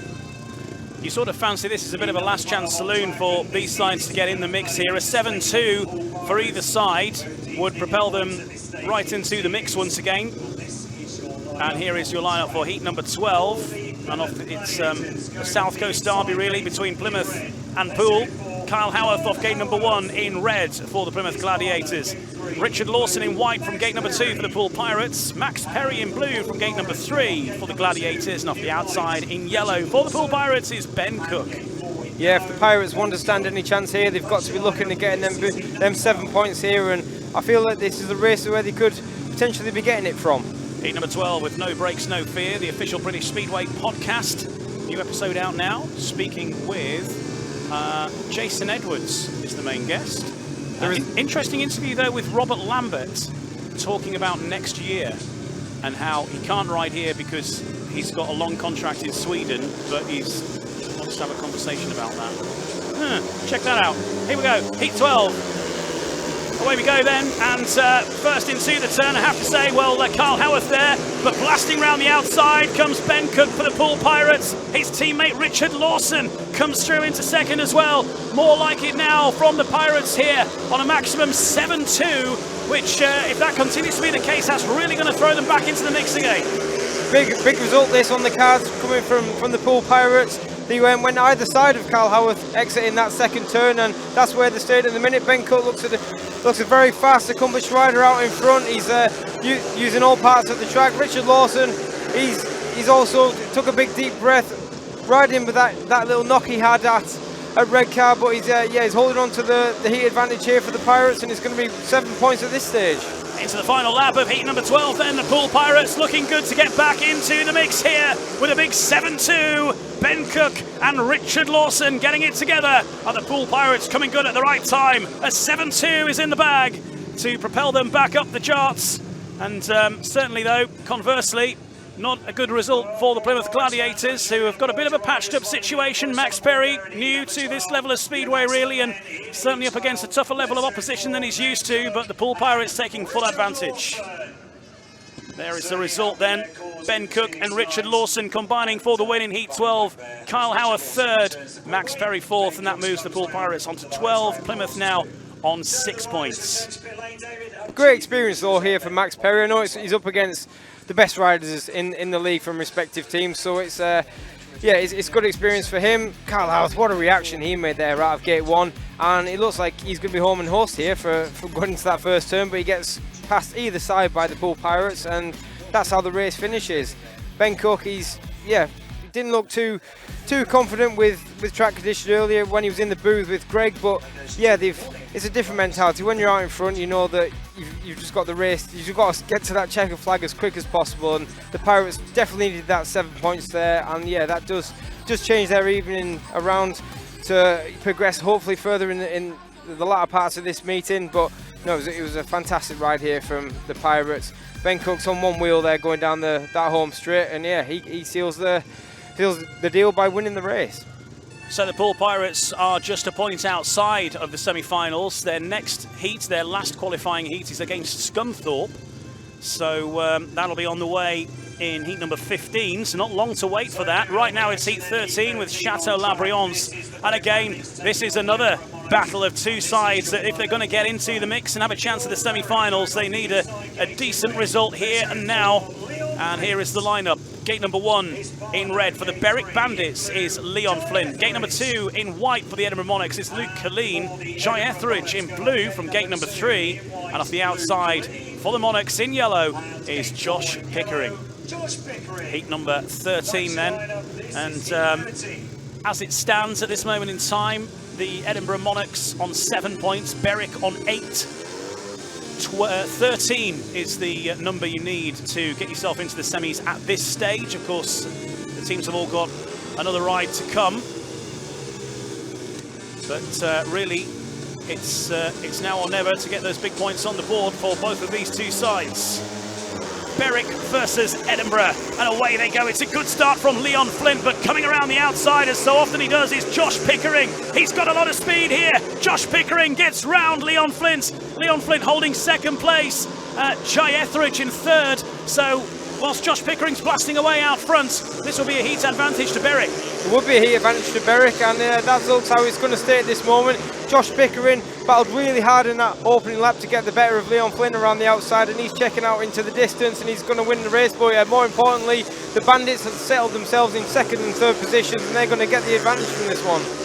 Yeah, Beric looking very steady there, and now leaving Luke Killeen a fair way back. It's going to take mechanical failure or something like that for him to be scoring any points in this heat. Into the final lap we go.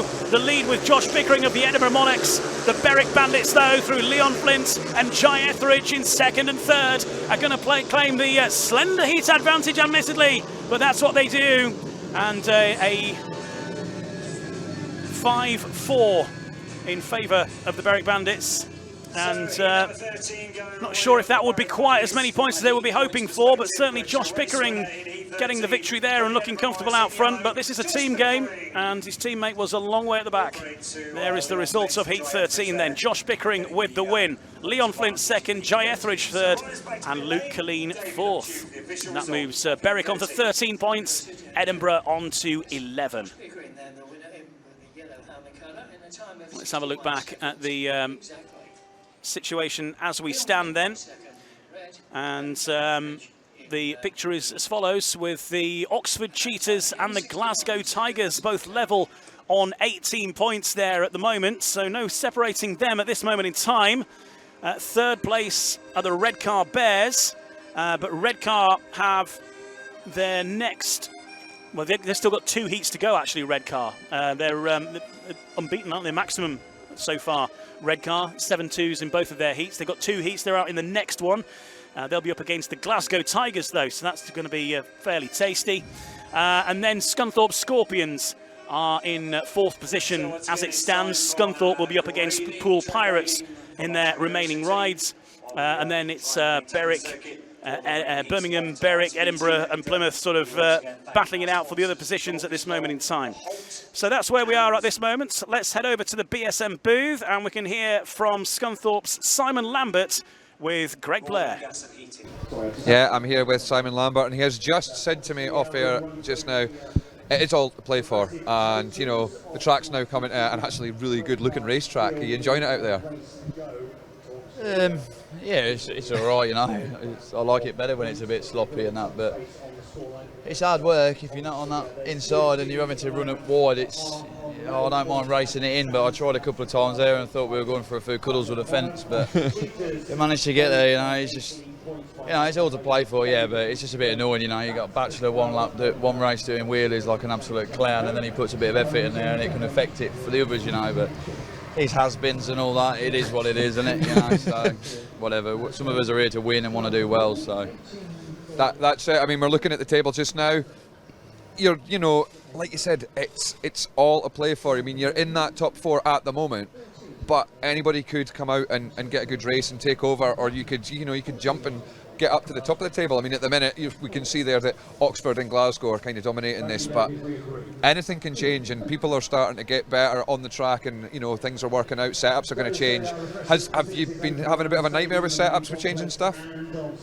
I felt a bit flat in the first one, so we just went a bit smaller jet and down on the ignition, but I felt a bit spinny there, so we've just gone up on the jet. So I don't know, it's one of them, you know. It's getting colder now, the moisture's coming out, so it's getting a bit greasy, but then it's getting a bit heavy outside, and it depends when you race it. I think we're in peak 15, right? Yeah. Pool or something. So the next one's 14, I think. So it's not going to be too much different to how it looks now, with a bit of luck. But it's just starts, isn't it? You know, just got to make starts, try no last places. Yeah, and yourself on a personal note, you're having a fantastic season at the moment. We saw that you beat Dan Bewley round Leicester the other night. That must have been quite a happy one for you. I beat Woofy for 30 yards as well last night for the first quarter. Nah, yeah, you know, I'm having a good year, but it's long overdue. But you know, everybody says it, but we just keep our feet on the floor, and there's a long way to go yet. You know, there's a lot of silverware to win. Obviously, we're not going to win anything with Kings Lynn, but Scunthorpe in the playoffs, and there's tonight, and we've still got a knockout cup semi. So, yeah, obviously, as always, I always say thanks to all my family and friends, because without them, it wouldn't be possible. So. And everyone at home watching, hello, and everyone going to Cardiff, hope you have a good safe trip, and let's hope for a British winner. Exactly that. And you going down yourself? No. No? I need some sleep, mate. We've had Monday, Wednesday, Thursday, tonight, so no. Getting to that age now as well, Simon, isn't it? It's not easy. I'm like a fine wine, Greg. I love it. Well, thanks very much for coming in. Are you enjoying your night? Yeah. That's good. Chief cleaner. Chief cleaner. Are you doing tear-offs and stuff, are you? Yeah. Oh, well, perfect. Right. You keep them on. Hopefully he's not going to have to need them if he gets out in front and wins. Thanks very much for coming guys. in. Perfect. Cheers. Well, there we go. Simon Lambert in, and you know he's having a fantastic season. He was beating Woofy for 30 yards the other night. He's chuffed to bits about that, and he also beat Dan Bewley around Leicester. So you know the track it's coming to its own now. That's all gone. Everyone being all negative about it before. Of course it was going to come right. We've got Jamie Courtney on the track there. He's going to fix it. He knows what he's doing. He's been taught by the best, our Razor, showing him what to do. So yeah, it's all going well, and like we've seen on the board, it is all a play for. So do not go anywhere, because who knows who's going to win this. And your next heat is Redcar Glasgow, which of course is going to be an absolute belter of a race. What's going to happen there? I'm crossing my fingers that Charles Wright misses the gate, as does Chris Harris, because then it's going to be fireworks. So fire back over. You like that? Did you like that? That was a good one. We'll fire back over to Ian and Adam in the commentary box. Yeah, slick. Thanks a lot. Yeah, the rider's ready to go back out. Just looking at the league table as we stand here, as we head into the final set of rides, although Redcar are out twice. They're out in the very final qualifying heat. Redcar have got Glasgow in this next one. They've got the Birmingham Brummies in their final qualifier. From my reckoning, you look at that there, you know, you see, I mean, Plymouth, who've Plymouth got? They've got Edinburgh, so, you know, 7-2, it's not really going to be enough, is it, for Plymouth? It's not going to work out that way. I think Plymouth are the only ones you can cut adrift probably at this moment in time, but for everyone else, they could turn it round and have a late shot at the qualifying for the for the semi-finals. The semi-finals, because you've got 13 points gets you in at the minute. 11 is where Edinburgh are, and they're in 8th. Absolutely. So yeah, riders just got to be like Simon Lambert said there. It's just about making that start, and once that happens, anything can happen. Of course, this is the beauty of Speedway. So yeah, also the track is coming great now, and the work is being done is definitely paying dividends. So the fact is that the riders they've got a different look to this now. Yeah, they want to start challenging and finishing these races, getting as much points as they can for their team, and yeah, gets into that semi-final, and then it's all to play for. Some interesting heats coming up then. So it's Redcar Glasgow next. Pool Pirates versus Scunthorpe is going to be interesting as well. The Pool Pirates, as you can see, currently out of the qualification zone, but they're up against Scunthorpe, only 1 point ahead of them. So a heat advantage there is going to bring Pool back into it potentially, or certainly give Scunthorpe a bigger cushion. And then we've got Oxford versus Beric, Edinburgh versus Plymouth, and Birmingham versus Redcar as the final qualifying heat. So all to play for in this next round of heats, and then 2 semi-finals and a final is how things are going to wrap up. It's a big week here on BSN because, well, we've got tonight, of course. Maybe you're heading to Cardiff for the big weekend, and after that you're going to want even more Speedway, and that's exactly what we've got in the next week. Look at us go. On Monday, going to Peterborough. Our first trip to Peterborough. It should have been our first trip to Peterborough last night, but it got rained off. So when there was no rain, we're still waiting. Peterborough versus Sheffield on Monday. Plymouth versus Beric on Tuesday, and then what's when you've been to Peterborough once, you want to go on again, aren't you? So Thursday, Peterborough versus Leicester. And then Friday is Glasgow versus Oxford. And then the following week, we've got the final of the Premiership Knockout Cup. And that is going to be between Sheffield and Ipswich. That's why we've got Sheffield, Ipswich, Ipswich, Sheffield. That's the final of the Knockout Cup, Premiership Knockout Cup, the following week. And potentially more to be added as we go through the month, as we move into the playoffs, of course, in the Cab Direct Championship. We'll be bringing you a few meetings, so it's going to be split into 2 groups in the Championship. Whoever finishes top gets to pick their teams in their group, and the other group is the rest of the teams that are left over. So the top 6 qualify, and we're going to get to a few of those from either side. And of course we'll have the grand final later on, whenever that is, end of September or start of October or whenever it ends up being. Okay, heat number 14 then with Pub Anzi. This is a juicy one. Here we go. The Redcar Bears versus the Glasgow Tigers. Redcar completely unbeaten by an opponent so far tonight through Danny King and Charles Wright. 2 7-2s back-to-back. This is their 3rd heat. Danny King off the inside gate in blue. Gate number 2 in white. He's broken the track record here tonight. Chris Harris for the Glasgow Tigers. Charles Wright off gate number 3 in red, riding with a broken finger. And I don't know too much about Benjamin Basso, but he's Danish and he's off the outside in yellow.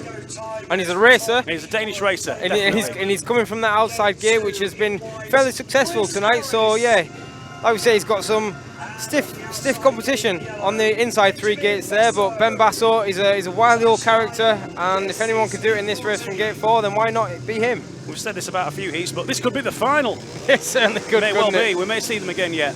And of course, whoever wins this, certainly for a short period of time, will go to the top. Of course, this will be Glasgow's last qualifying heat. Here we go. Heat number 14.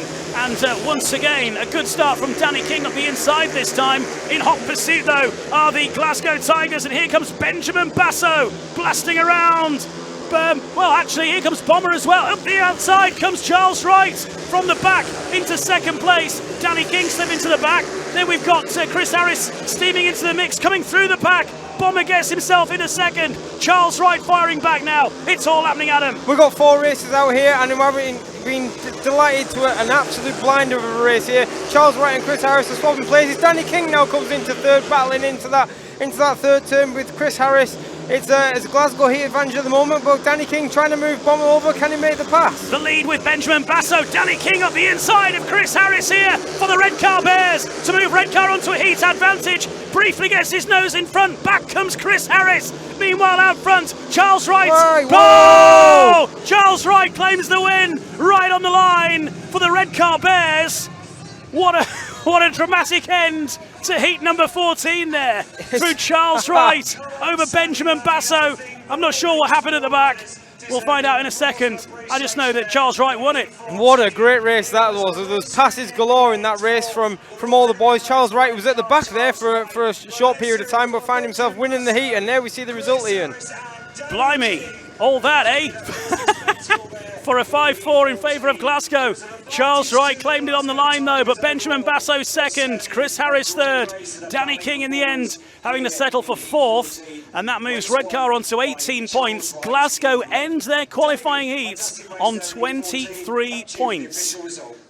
Redcar will go again a little later, but quite a dramatic end to that heat. It had thrills and spills throughout for a track that you can't race on. It certainly did, and the rider that was absolutely superb in this race, Charles Wright. He's in last place at this moment in time and ends up finishing the race in the lead. This was superb. He had a really good battle here with Chris Harris, but they were so close there going around the 3rd and 3 and 4.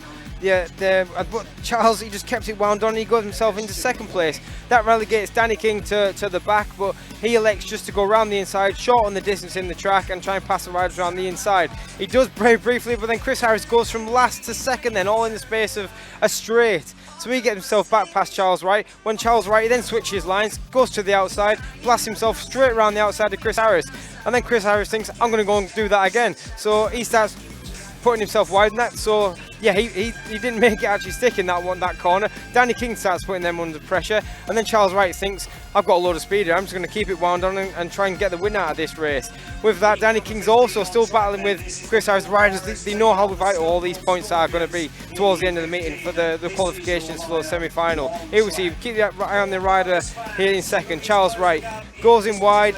Ben Bassett probably thinks he's got it all sorted here, but Charles Wright wheeling the dirt right around the outside, grabs the win on the run to the line. Fantastic there from Charlie.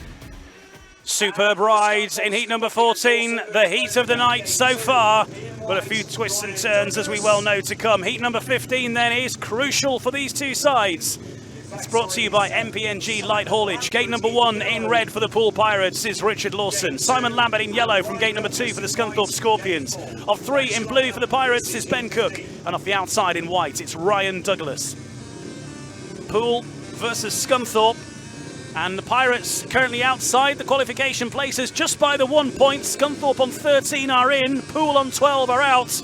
Every point counts. It's very tight in the battle for the semi-finals here of the championship pairs here at Oxford.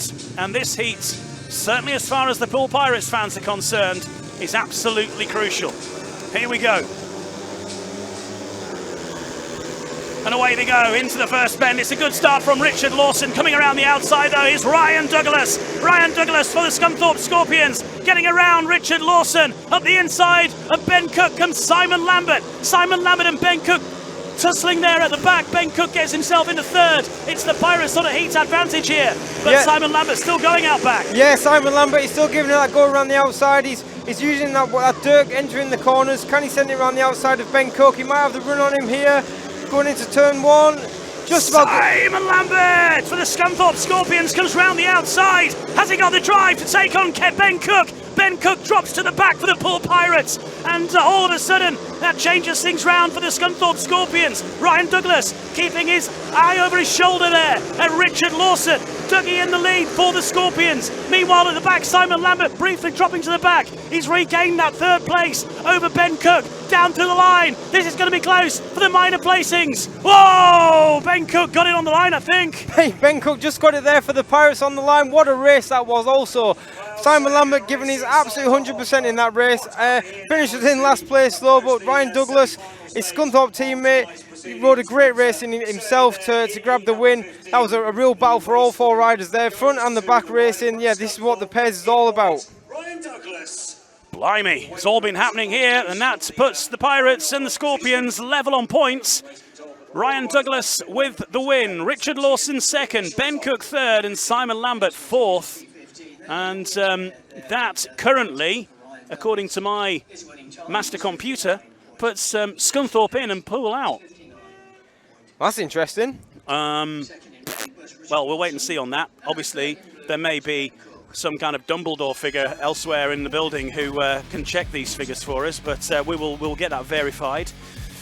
This track is really coming alive now, isn't it? The racing we're witnessing here is absolutely superb. Ryan Douglas battles really hard there down the outside of Richard Lawson, who had initially made a great start, and that's where Dougie stays. He does come under pressure from Richard towards the latter parts of the race, but it was the battle between Simon Lambert and Ben Cook here for the third place, a vital third place, because yeah, it was cutthroat stuff between the two riders. Simon's kind of just waiting to get into the corner there to get into that deep dirt around the outside, and yeah, he manages to get in front of Ben Cook, and then Ben Cook managed to just hold around the inside and get back past him, even on the run to the line. This was fantastic racing. Simon Lambert giving it his absolute everything here. Credit to the guy, but it was the Pirates who managed to come away with the heat advantage in that one. Well, by my sort of live chart, which should match up the same as the referees, Poole Pirates are out. Level on points with the Scunthorpe Scorpions. How costly could that first heat where Richard Lawson ran a last have been? How would that work then when Pirates have just beaten them there in that heat? To do with it's to do with race wins. Scunthorpe have had 3 firsts and Poole have had 1. Right, okay, so that's that then. Yeah, that heat number 1 has settled it for the Poole Pirates. You see, every point counts. Here we go then with heat number 16, and it's Oxford versus Beric. Certainly for Beric, this is important as well. Sam Masters off gate number 1 in red for the Oxford Cheaters. Leon Flint in white from gate 2. Louis Kerr in blue from gate 3. And Jay Etheridge in yellow from gate 4. Heat 16 with cab direct. Beric need the points here. You would argue a lot more than Oxford do. Here we go into the first turn, and Sam Masters holding that inside line. Here comes Louis Kerr blasting down the boards. Louis Kerr fires himself into the lead. Sam Masters protecting him in second, and we've got Jay Etheridge and Leon Flint now trying to toil their way past Sam Masters, which is not going to be an easy task. It's not going to be, but Jay Etheridge is giving it a good go there on that inside line, battling hard there with Sam Masters. Louis Kerr, he's in a different league tonight. He's absolutely fantastic and flying out in front. Sam Masters now just pulled away from Jay Etheridge, holding it tight around that inside line, and he's managed to gain a little bit of ground there on Jay Etheridge. But this is exactly what the Oxford faithful have wanted, and this is going to be great news for them to head on into the semi-finals. Yeah, looking good here for Louis Kerr, flying out front, of course. He was a winner of this tournament last year in Redcar Bears colours, and he's hoping to repeat that feat with his new side, Oxford. He wins heat 16. His teammate Sam Masters comes in for a maximum 7-2 in heat 16 to end Beric's night there as well. But Oxford marching through to the final stages of tonight. And Louis Kerr got his eye on some silverware again. He certainly has, and he's going the right way about it. He's absolutely flying around this racetrack tonight. And yeah, there we can see the result. It's a big 7 points there for the Cheaters. Yeah, there we go. And the win with Louis Kerr. Sam Masters second, Jay Etheridge third, Leon Flint at the back. Beric ending on 15 points. And the Oxford Cheaters marching through with 10 more, 25 points for them at the top of the leaderboard. Sitting pretty now, can't be caught. They are looking good, of course, certainly for the semi-finals, and then we'll have to wait and see what happens in the in those semi-finals. And the final, of course, we've got those to go yet, but our next heat is going to be Edinburgh versus Plymouth, and Edinburgh on 11 points. They can finish on 18 with a 7-2, so Edinburgh could knock Scunthorpe out, potentially. Or could they? No, they probably won't, because Scunthorpe have had more race winners still. So obviously Edinburgh have had one, so they can. I think it's unlikely. I think Scunthorpe are probably going to hold on to that. This partnership here for the Oxford boys, Louis Kerr, Sam Masters, it's a real joy to watch. Sam Masters is a great team rider. We see him do it week in and week out around Wolverhampton with Stevie Worrell, and yeah, the partnership that these pairing have brought to this club this year is fantastic. And Sam Masters is so stylish on the bike. He's riding this track incredibly well, and yeah, the Oxford fans will be starting to get their sights on some silverware this evening, and yeah, and rightly so. Here's your lineup then for heat number 17, the penultimate qualifying heat, and it is Edinburgh versus the Plymouth Gladiators, and Josh Pickering in blue from gate number 1 for the Edinburgh Monarchs, Kyle Howarth in white from gate number 2, Luke Killeen in red off gate number 3 for the Monarchs, and off the outside in yellow is Max Perry. It's heat 17, sponsored by the Speedway Riders Benevolent Fund. You can donate at srbf.co.uk, and best of luck for all those raising money, including Chris Morton, of course, on his mighty mission, who's made it to Newport. He's pressing on to the Principality Stadium in Cardiff tomorrow.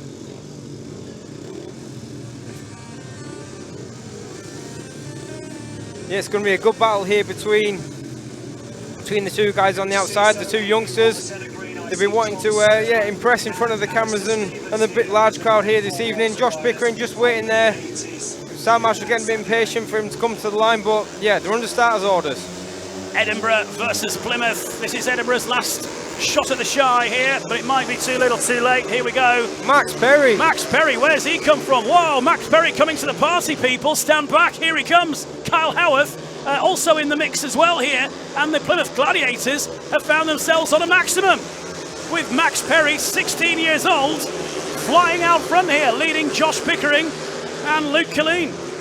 Yeah, Kyle Howarth there, he's in second place. Can he hold off the challenges here from Josh Pickering? Josh is trying to wind up on the outside, switches back to the inside, then goes back to the outside line, trying to make as much speed down the straight to try and make the pass on Kyle Howarth. Can he do it? Yes, just going into the third turn there. Gets underneath Carl Howarth. Can Carl Howarth do anything back, repaying that compliment? Yeah, Max Perry's out front here though, and Josh Pickering's going to have a task on his hand to pass him. Josh Pickering yesterday held Robert Lambert off for 4 laps around Sheffield. This time it's Max Perry holding off Josh Pickering around Oxford. And Max Perry, what a ride for him. Well done, Max Perry. Gets himself 4 points on the board there in heat number 17. And a heat advantage to the Plymouth Gladiators there. I'm absolutely delighted there for Max. He's a great lad, great kid, and that was a great way to end his night's performance. Gate 4, wound it on around the outside, and yeah, took it all the way to the checker flag and beat some decent scalps there. So yeah, fair play to Max. Superb, getting a big reception from the fans. Great win for Max. And there is confirmation of the result of heat number 17, a win for Max Perry for the Plymouth Gladiators. Josh Pickering second, Kyle Howarth third, and Luke Colleen fourth. Good win for Max Perry there and for the Plymouth Gladiators. 14 points for the Monarchs, 12 for the Gladiators to end their night. And indeed it ends Edinburgh's night as well. But let's have a look at this start here from Max Perry. Yeah, in yellow. The rider in gate 4. He drives really well to that first turn and just sticks his back wheel in the dirt, goes around the outside of Josh Pickering there. That was a brave move from Max.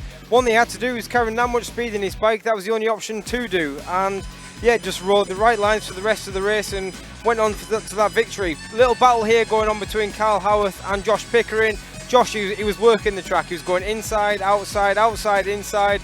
Eventually finds the speed down the back straight on the very next lap to get past Kyle Howarth. But yeah, it was a great battle, but fantastic result that for Max Perry. 16 years old, one to watch. Every championship promoter and team manager is here tonight, and I think they might just have put their coffees down and taken a look over the fence there at what's happening, because that will certainly catch the eye. Max Perry there, 16 years old, with a win in his certainly his first major championship meeting. To be honest, I'm unsure if he's ridden other championship meetings as a guest or not, but I'm not sure. Maybe he has one or two. He has guested for Plymouth a few times, so that's obviously why he's in the choices there.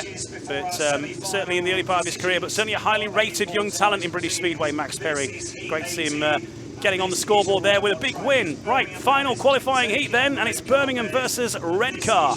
And Redcar are pretty much, yeah, they are assured, aren't they? Nobody can catch them. Birmingham Brummies, represented by Justin Sedgman off gate number 1 in blue for the Brummies. Off gate 2 in yellow is Danny King for the Redcar Bears. Troy Batchelor in red from gate number 3. And off the outside in white is Charles Wright. Heat number 18 with Global Offshore Logistics, the final qualifying heat.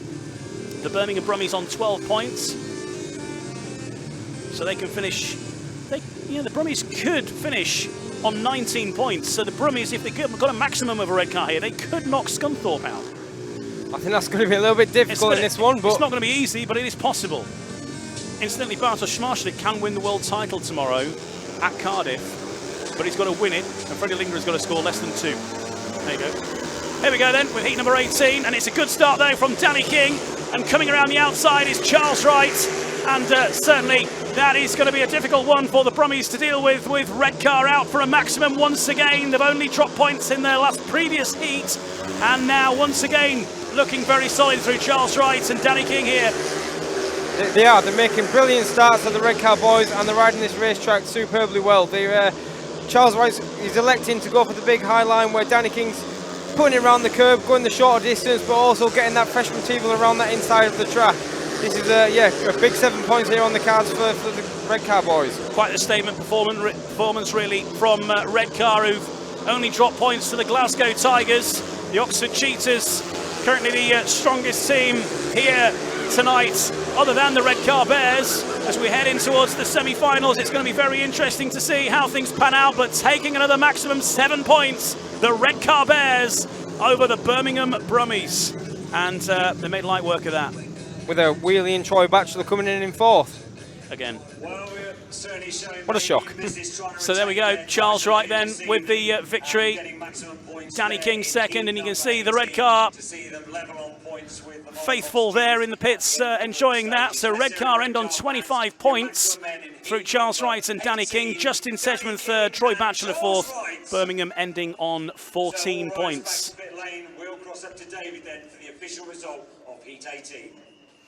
So here is how things look in the league table as we get to the after the final qualifying heat and in towards the semi-finals, and topping the table then, and nothing to separate them, the Oxford Cheetahs and the Redcar Bears, the top two teams here tonight, both with 4 wins, both with 3 seconds, both with 1 fourth. Glasgow Tigers in 3rd place and the Scunthorpe Scorpions 4th. Now, we'll get confirmation of this, but we think it's 1st versus 4th and 2nd versus 3rd. So Oxford versus Scunthorpe, Redcar versus Glasgow, potentially in the semi-finals. And we'll see how those go. Right now then, the star of the show from our heat there that we just had between the Edinburgh Bonnets and the Plymouth Gladiators, Max Perry. Not just winning a bit, but by a long way, and beating Josh Pickering in the process, who beat Robert Lambert last night. Let's go over to Greg Blair in the BSM booth. Yeah, I've just had Ian in my ear telling me that you beat Josh Pickering, who beat Robert Lambert last night. So you must be very happy with that, were you? Yeah, I'm very happy with that. Made a decent start and then just held it flat out of the way. And the good thing was, is like I was speaking to a few people after your race. You didn't look behind you, you didn't panic about who was maybe coming up behind you or anything like that. You just rode your own race, out there, flat out, and you've done it perfectly. Yeah, I just wanted to get my head down, just didn't look back and just go. And it's the best time to do it as well, putting yourself out there in the window for next season as well, and you really were the man of the moment there. And what, you're only 16 as well, aren't you? Yeah. And well, everyone's going to be watching you, and women as well. Have you got a girlfriend at the moment? No, yet. No. Get his Instagram, Snapchat, it's all there ready for you. But yeah, fantastic performance for yourself, and little things like that, that'll stay with you for a long time, and going forward in the future, it'll have lifted your confidence that you can beat a rider of Josh Pickering's calibre. Yeah, it'll definitely be my confidence up. I've been doing a few guest bookings for Plymouth now, and I feel like I'm gaining confidence every time and making good gates for it. That gate that you made off 4, I mean, what was going through your mind when you dropped the clutch and the bike just drove forward? Because it just seemed perfect. You would have been looking out the corner of your eye and just noticed there was nobody there. Yeah, it felt so good coming out the corner and then seeing Josh, and then pulling in front of him was really good. Yeah, that's one of the best feelings that you can get in Speedway, isn't it? Yeah, not too bad. Well, well done, and you've certainly given everyone something to talk about tonight. You can go through all them comments because I bet there'll be a few anyway. Thank you. There you go. We'll let you get back and get the bike away, unfortunately, but a good ride for you. Fantastic, 16-year-old. That's what you see. That's someone that's not ventured into pints territory yet, and women. That's what affects many Speedway riders. We all know that. But we are going to be getting another man at the moment coming into the booth very, very soon. I don't know if he is kicking around or not yet, or what's happening. But there's a bit of chatter going on, so we'll just leave that just now. But I can head back over to Ian and Adam, and I'll go and grab another man of the moment. Yeah, cheers, Greg. And there's Danny King, looking forward to a semi-final once again in the championship pairs. Came close to winning it last year with the Pool Pirates. Unfortunately, Steve Worrell's bike packed up. His cutout came out on the line last year. And really from there, it was certainly a lot easier for the Redcar Bears from that moment. Danny King completed the heat, but of course you can't do it on your own in Team Speedway. We're just getting clarification on from the referee as to who has made the semi-finals. Scunthorpe and Poole have both finished on 17 points, and apparently in the programme it states that in the event of a tie it will go down to the two teams' results when they faced each other, and Scunthorpe took on the Pool Pirates, and that was a 5-4 in favour of the Pool Pirates. So potentially I don't know what certainly that's the rule that's printed in the programme. Must be right. So, well, yeah. So there is that question mark out there at the moment, and they've just mentioned on the PA system here in the background that the referee is clarifying the result, which sounds like it might not be totally cut and dried just yet. So don't go to bed just yet, pool fans, unless you've already gone to bed. Well, there's the pool boys in the pits, and they're about to be fitting their new rear tyre. So yeah, that suggests that Pool are planning on riding again, and they're not just gearing up for the next meeting. So looks like Pool. Why is it always Pool, eh? Always. Why is it always? Why Pool? wouldn't it be? Up the Pirates. Oh, Pool.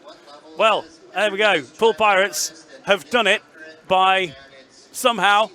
But there they are. Love or haters, we're always there. Let's go to the BSM booth and find out what Charles Wright thinks. Here he is with Greg Blair.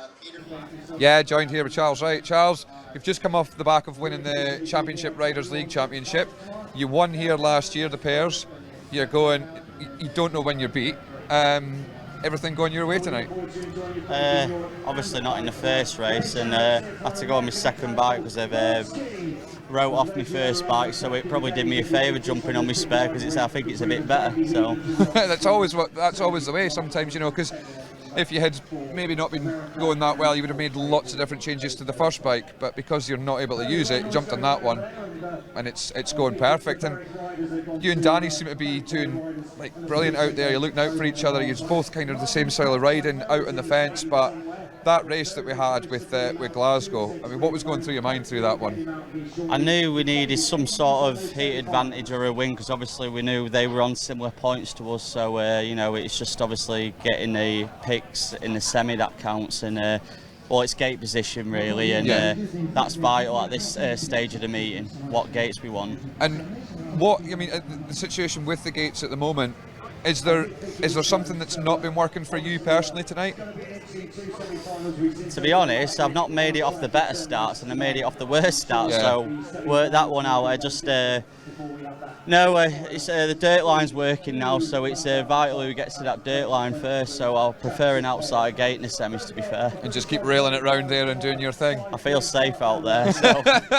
Well, that's a good thing, because it's spectacular to watch, and we do love it. I said it before the race you went out with Glasgow. I said I hope that Charles and Chris Harris missed the gate, because it's going to be a ding-dong battle, and there was plenty of fireworks in it. Yeah, I was lucky to stay on, because he run me in hard into the third corner. I was just about stayed on, and I just about got round him, and then after I got clear of him, I thought I got enough speed to chase Basso, and I knew he was going in a bit tighter going into the third corner. I thought I'd just give it one big blast and see what happens, and yeah, it worked out all right. Well, perfect. Well, I'll let you get back to the pitch, because we've got tyre changes going on, and it looks like Gavin Parr storming towards here, and he's wanting you, which he is. Yeah, I think so anyway. So I'll let you get back to the pitch, and thanks for coming to speak to us. Cheers. Thank you very much. Well, there we go. I was told I wasn't going to be able to speak to him, because the chances to speak to Charles Wright during the meeting is very slim, but we got him in, and he's in good fettle, and it's good to know that he feels safe on the outside, because it is really spectacular to watch him doing his thing. And you know, this meeting has just provided all kinds of entertainment, all kinds of drama. This is why we love Speedway. I mean, we've got the haters are out, and we've got like everyone enjoying the entertainment. It's just been fantastic. I have thoroughly enjoyed it, and the best is yet to come. We've got the semi-finals and the final coming up very soon. So Ian and Adam, tell us what you think. What we think? We can't tell you what we think. Well, what we think is it's certainly turning out to be an eventful decision for who goes through. The Pool Pirates then are in based on the results of Heat 15, basically. Pool beating Scunthorpe, so Pool are in. And there's been a toss of the coin for who goes at the top, because there was no separating Oxford and Redcar. I believe that Redcar won that toss. So that's been decided there, because they've had the same amount of firsts, seconds, thirds, fourths, no splitting Redcar and Oxford on results in any way. And they didn't meet each other? No, they have not raced each other. So couldn't be decided by that. I wonder what they chose, heads or tails? I'm not sure, probably one of them. Yeah.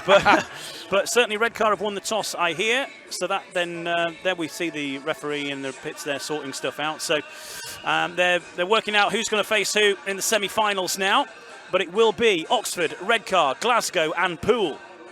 4 sides you probably would have predicted might be in there, but there's usually a bit of a spoiler that comes through the pack at these sort of events. But yeah, not tonight. Not tonight, though. Well, maybe the spoiler coming through the pack is Poole, actually, who had a bad start to the meeting, and they've come through based on the results of what happened in Heat 15. Yeah, the never say die attitude from the Pirates, and yeah, they get to have a stab at it in the semi-final.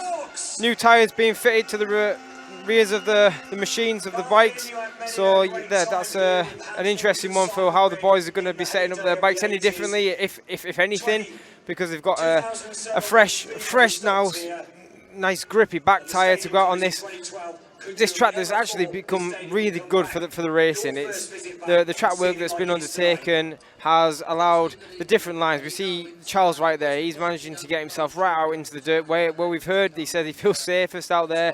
He's blasting himself right around the outside, doing some unbelievable moves, but believable enough that you could see them happening. So it was fantastic there from Charlie Wright, and these semi-finals are going to be interesting because, yeah, the 4 teams that are here, I think, are on merit tonight, are the deserved ones that are definitely there. So we're here, the first semi-final will be Redcar versus Poole. We're not entirely sure yet which way round it'll be, and who'll be wearing red, white, blue and yellow and so on. But Redcar versus Poole in the first meeting, and then it'll be Glasgow and Oxford in the second one. Right, let's head over to the BSM booth. Here's a man that knows how to win a tournament or two. He's won a few. Maybe another one tonight yet, but certainly coming to the party late and just when they needed it. Neil Middleditch is with Greg Blair. I am indeed with Neil Middleditch, and Neil, you know, we were just saying this could be some more silverware to add to the collection tonight. Started off slow, but are slowly picking it up and really on form. Yeah, that's right. The track was a little bit sketchy early on, but they've done a good job, got it back to a good race surface now, and it's produced some good racing tonight. So yeah, Rich is nursing a damaged ankle at the moment, so he was very wary in the first one, as you saw. But once the track sort of got better, we got our heads down and managed to scrape in the semis. And the way that Ben's riding, his season has just been absolutely spot on for you at Poole. His progression is just getting better and better and better, and he's become a really strong heat leader for you now. Yeah, that's right. I mean, a lot of people maybe question the fact that he was going to be a heat leader, but no, he's certainly done the job and some. And I think he's going places. He's just progressing all the time. He's like a sponge. He soaks up any information from experienced riders, and it's a pleasure to work with him. And that's the thing. It must make life a lot easier for yourself as a team manager when you've got like a sponge rider who just wants to learn and listens. And I mean, you've got bags of experience yourself, and you can give that to him. And when you have someone listening, it's a pleasure to work with, isn't it? It is, absolutely. And I mean, he's been lucky the last couple of weeks. Darcy's been over and he's been to my place and chatting to the boys, and you can see them. They're just like mesmerised, listening to Darcy, and Darcy's giving them tips down at Poole, and they went out the next race, and Ben and Zach, all the boys all try it. He was like holding a masterclass. He was in the pits, and all the Poole boys around him. It was quite touching to watch.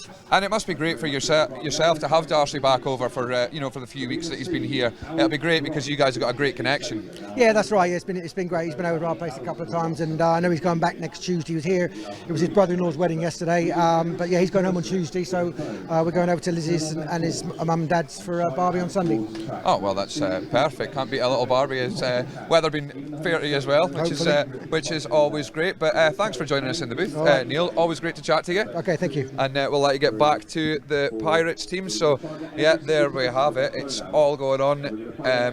I've absolutely enjoyed this meeting tonight. I think it's been brilliant, and we understand, as Ian was saying, that it's going to be Poole and Redcar out in the first semi-final, which is going to be a tasty one. And looking around at the moment, there's bikes getting prepared, fresh tyres going on for that, a lot of work going on, and you have to think the mechanics, they've got quite a big job on because they've been working hard all night, and then they've got to do tyres as well, which if you nip that inner tube and you don't notice it and they get away out on the race, it's going to be a disaster. But I tell you what, we'll fire back over to the commentary box because there's something absolutely beautiful happening on the third and fourth bend right now. Cheers, Greg. Yeah, they're playing a bit of Coldplay here, and they've encouraged everybody to get their phones out to create a beautiful image around the stadium, and that's what's going on here right now. And yeah, we're just waiting for the riders to put the tyre on for the semi and the final. We got a new tyre for this stage of the meeting. We'll do some of your messages actually from the socials, I reckon, because we've got quite a few and we haven't had a look at them for a little while. So thanks to you if you've got in touch. Let's see what we've got. Some of the best racing I've watched in a long time, says Steve Wright. Come on the Tigers. Yes, well, Glasgow will be back in action very, very soon. James Capes is watching from Cardiff. See you all on Monday. Well, we'll hopefully see you tomorrow. Stephanie Watson, woo, go Max. Someone signing up now. Yeah, Max Berry had a great result in his last ride, didn't he? A lot of people giving Max Berry some kudos. Cozzy, well done, Max Berry. Brilliant heat win. Max Berry, get that lad signed up for Glasgow next season. There's a lot of interest now. Go Max Berry, brilliant ride from the youngster. Brilliant work by Redcar. Well earned heat number 14. Even before, was it heat 14? That was a good one, wasn't it? Was it heat 14? What was the heat where there was all sorts of passing going on? It was heat 14, wasn't it? It was Redcar and Glasgow. Let's have a look at that, because that was the best heat of the night, I think, up to this point. All sorts going on here, starting off with a good start from the Glasgow Tigers. Benjamin Basso there out front, Charles Wright and Danny King. Well, Charles Wright at this point at the back, Danny King in second, and then it all kicks off. Yeah, it was just on a freshly prepared track also, but this is what happens when you get 4 racers out there. They absolutely give it their all. And Charles Wright, yeah, he was last coming off the second bend in that opening lap, but managed to get himself to the front. Bomber there goes from 4th to second. The speed of Chris Harris is fantastic, and then Charles Wright quickly just completely changed lines, gets to the outside line and makes the repass in one corner. You just think he's going to be settled there, because you think Basso, he's off out in front, he isn't going to be caught. But Charles, he's very thankful that his first bike's been no good tonight, and he's jumped on the spare, and it's doing wonders for him. It's very fast, it's pulling his arms out coming out of them corners. Even here, Danny King battling right under the inside of Chris Harris. 2 of the British Speedway legends here going wheel to wheel around this racetrack. 3 British champions in this heat. 3 British champions, yeah. And a Danish one. Look, right on the line. Yeah, that move there from Wrighty, that was absolutely fantastic. That's why he is the League Riders champion, with rides like that. Yeah, certainly had its moments. Chris Harris broke the track record in Heat 1 as well here at Oxford, so certainly been action and drama, a little bit of controversy here and there, and they're the Pool Pirates looking to head out for the semi-finals. So it's going to be Pool and Redcar in the first semi. Oxford and Glasgow will meet each other in the second semi. And of course, the winning team will head through to the grand final to round things off. So the defending champions, and you have to say Redcar have been very, very good tonight. They only dropped a couple of points, and that was against the Glasgow Tigers earlier on. Apart from that, they've had maximums. Yeah, they've been impressive, haven't they? They've been making good starts, so it's been making it easier for them. But they've rode the track hard right from the start. So yeah, they deserve to be in the semi-final positions, as do the rest of the guys. So there we go then with how things have finished up to this point. The Oxford Cheetahs and the Redcar Bears couldn't be separated, so they've had to use a bit of a toss of the coin to decide things. We're just hearing that Redcar will be in red and blue, and Pool will be in white and yellow in the first semi-final. Also making the semis then Glasgow and Oxford, and it means that despite getting the same amount of points as the Pool Pirates, the Scunthorpe Scorpions do miss out based on Pool having beaten them in heat number 15 earlier on, and that's all that separated it. And then after that, close but not quite there, the Beric Bandits, the Birmingham Brummies, Edinburgh Monarchs, and the Plymouth Gladiators finishing with 12. But a great ride from Max Berry in his last outing. Yeah, run last places up until that point, but yeah, that's a superb start at Gate 4, and well deserved for him to win a heat in this company. Like we said, he's gonna treasure that moment for a long time, I'm sure. Yeah, absolutely. Okay, we're about to get underway for the first semi-final here between the Redcar Bears and the Pool Pirates. Which was the final of last year, wasn't it? It was, yeah, you're right. And on that occasion, Steve Worrell was involved with Danny King, and Steve Worrell's cutout came out. on the line. Was that what it was? Yeah. Ah. Shame. He had his cutout and he'd got off the bike to do a bit of gardening, got back on and loosened it, and when his bike went to full revs, he'd loosened it and it just popped out. Ah, disaster. Was the record of events from Stevie himself. But of course, good luck to Stevie Worrell. Be lining up in the Grand Prix tomorrow as the wild card. And he had a good performance in qualifying, didn't he? He's going to be out in heat number 1, Steve Worrell, tomorrow. He is, and I'm really looking forward to seeing Stevie. He's just progressed year after year, and to end up as the wildcard for Cardiff is a massive achievement. So yeah, I hope he grabs it with both hands, and he's a superb starter. I could see himself making himself in them semi-finals by the end of the evening. He was certainly on the pace in the qualifying, and to say got himself a decent pick, got himself position number 2. It gives him 2 gate 2s through the call. He gets 5 rides, of course. He's going to get gate 2 twice, so he'll be out in blue. Get heat number 1 tomorrow, and I think is he alongside Madsen potentially in the first heat? Yeah, Madsen, he took the number 1 starting position. Yeah, so. Yeah, it's going to be interesting. Danny King's been sat there patiently waiting with his helmet on. He's ready for the semi-finals. Certainly is, and looks like we're about to get going. The riders now seem to be getting bikes ready to go out as we get ready to restart this meeting. And just the 2 semi-finals and the final to go. And yeah, it's going to be an interesting one here as we get things decided between the Redcar Bears and the Pool Pirates. And then we'll have the other semi between the Oxford Cheetahs and the Glasgow Tigers. It's getting very tense now, isn't it? It's all changed. Ready now. Everybody's ready.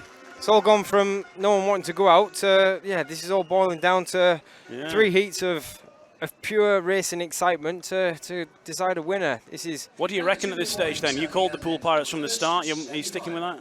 I have to. Absolutely. We're there. We keep fighting. It's never in doubt.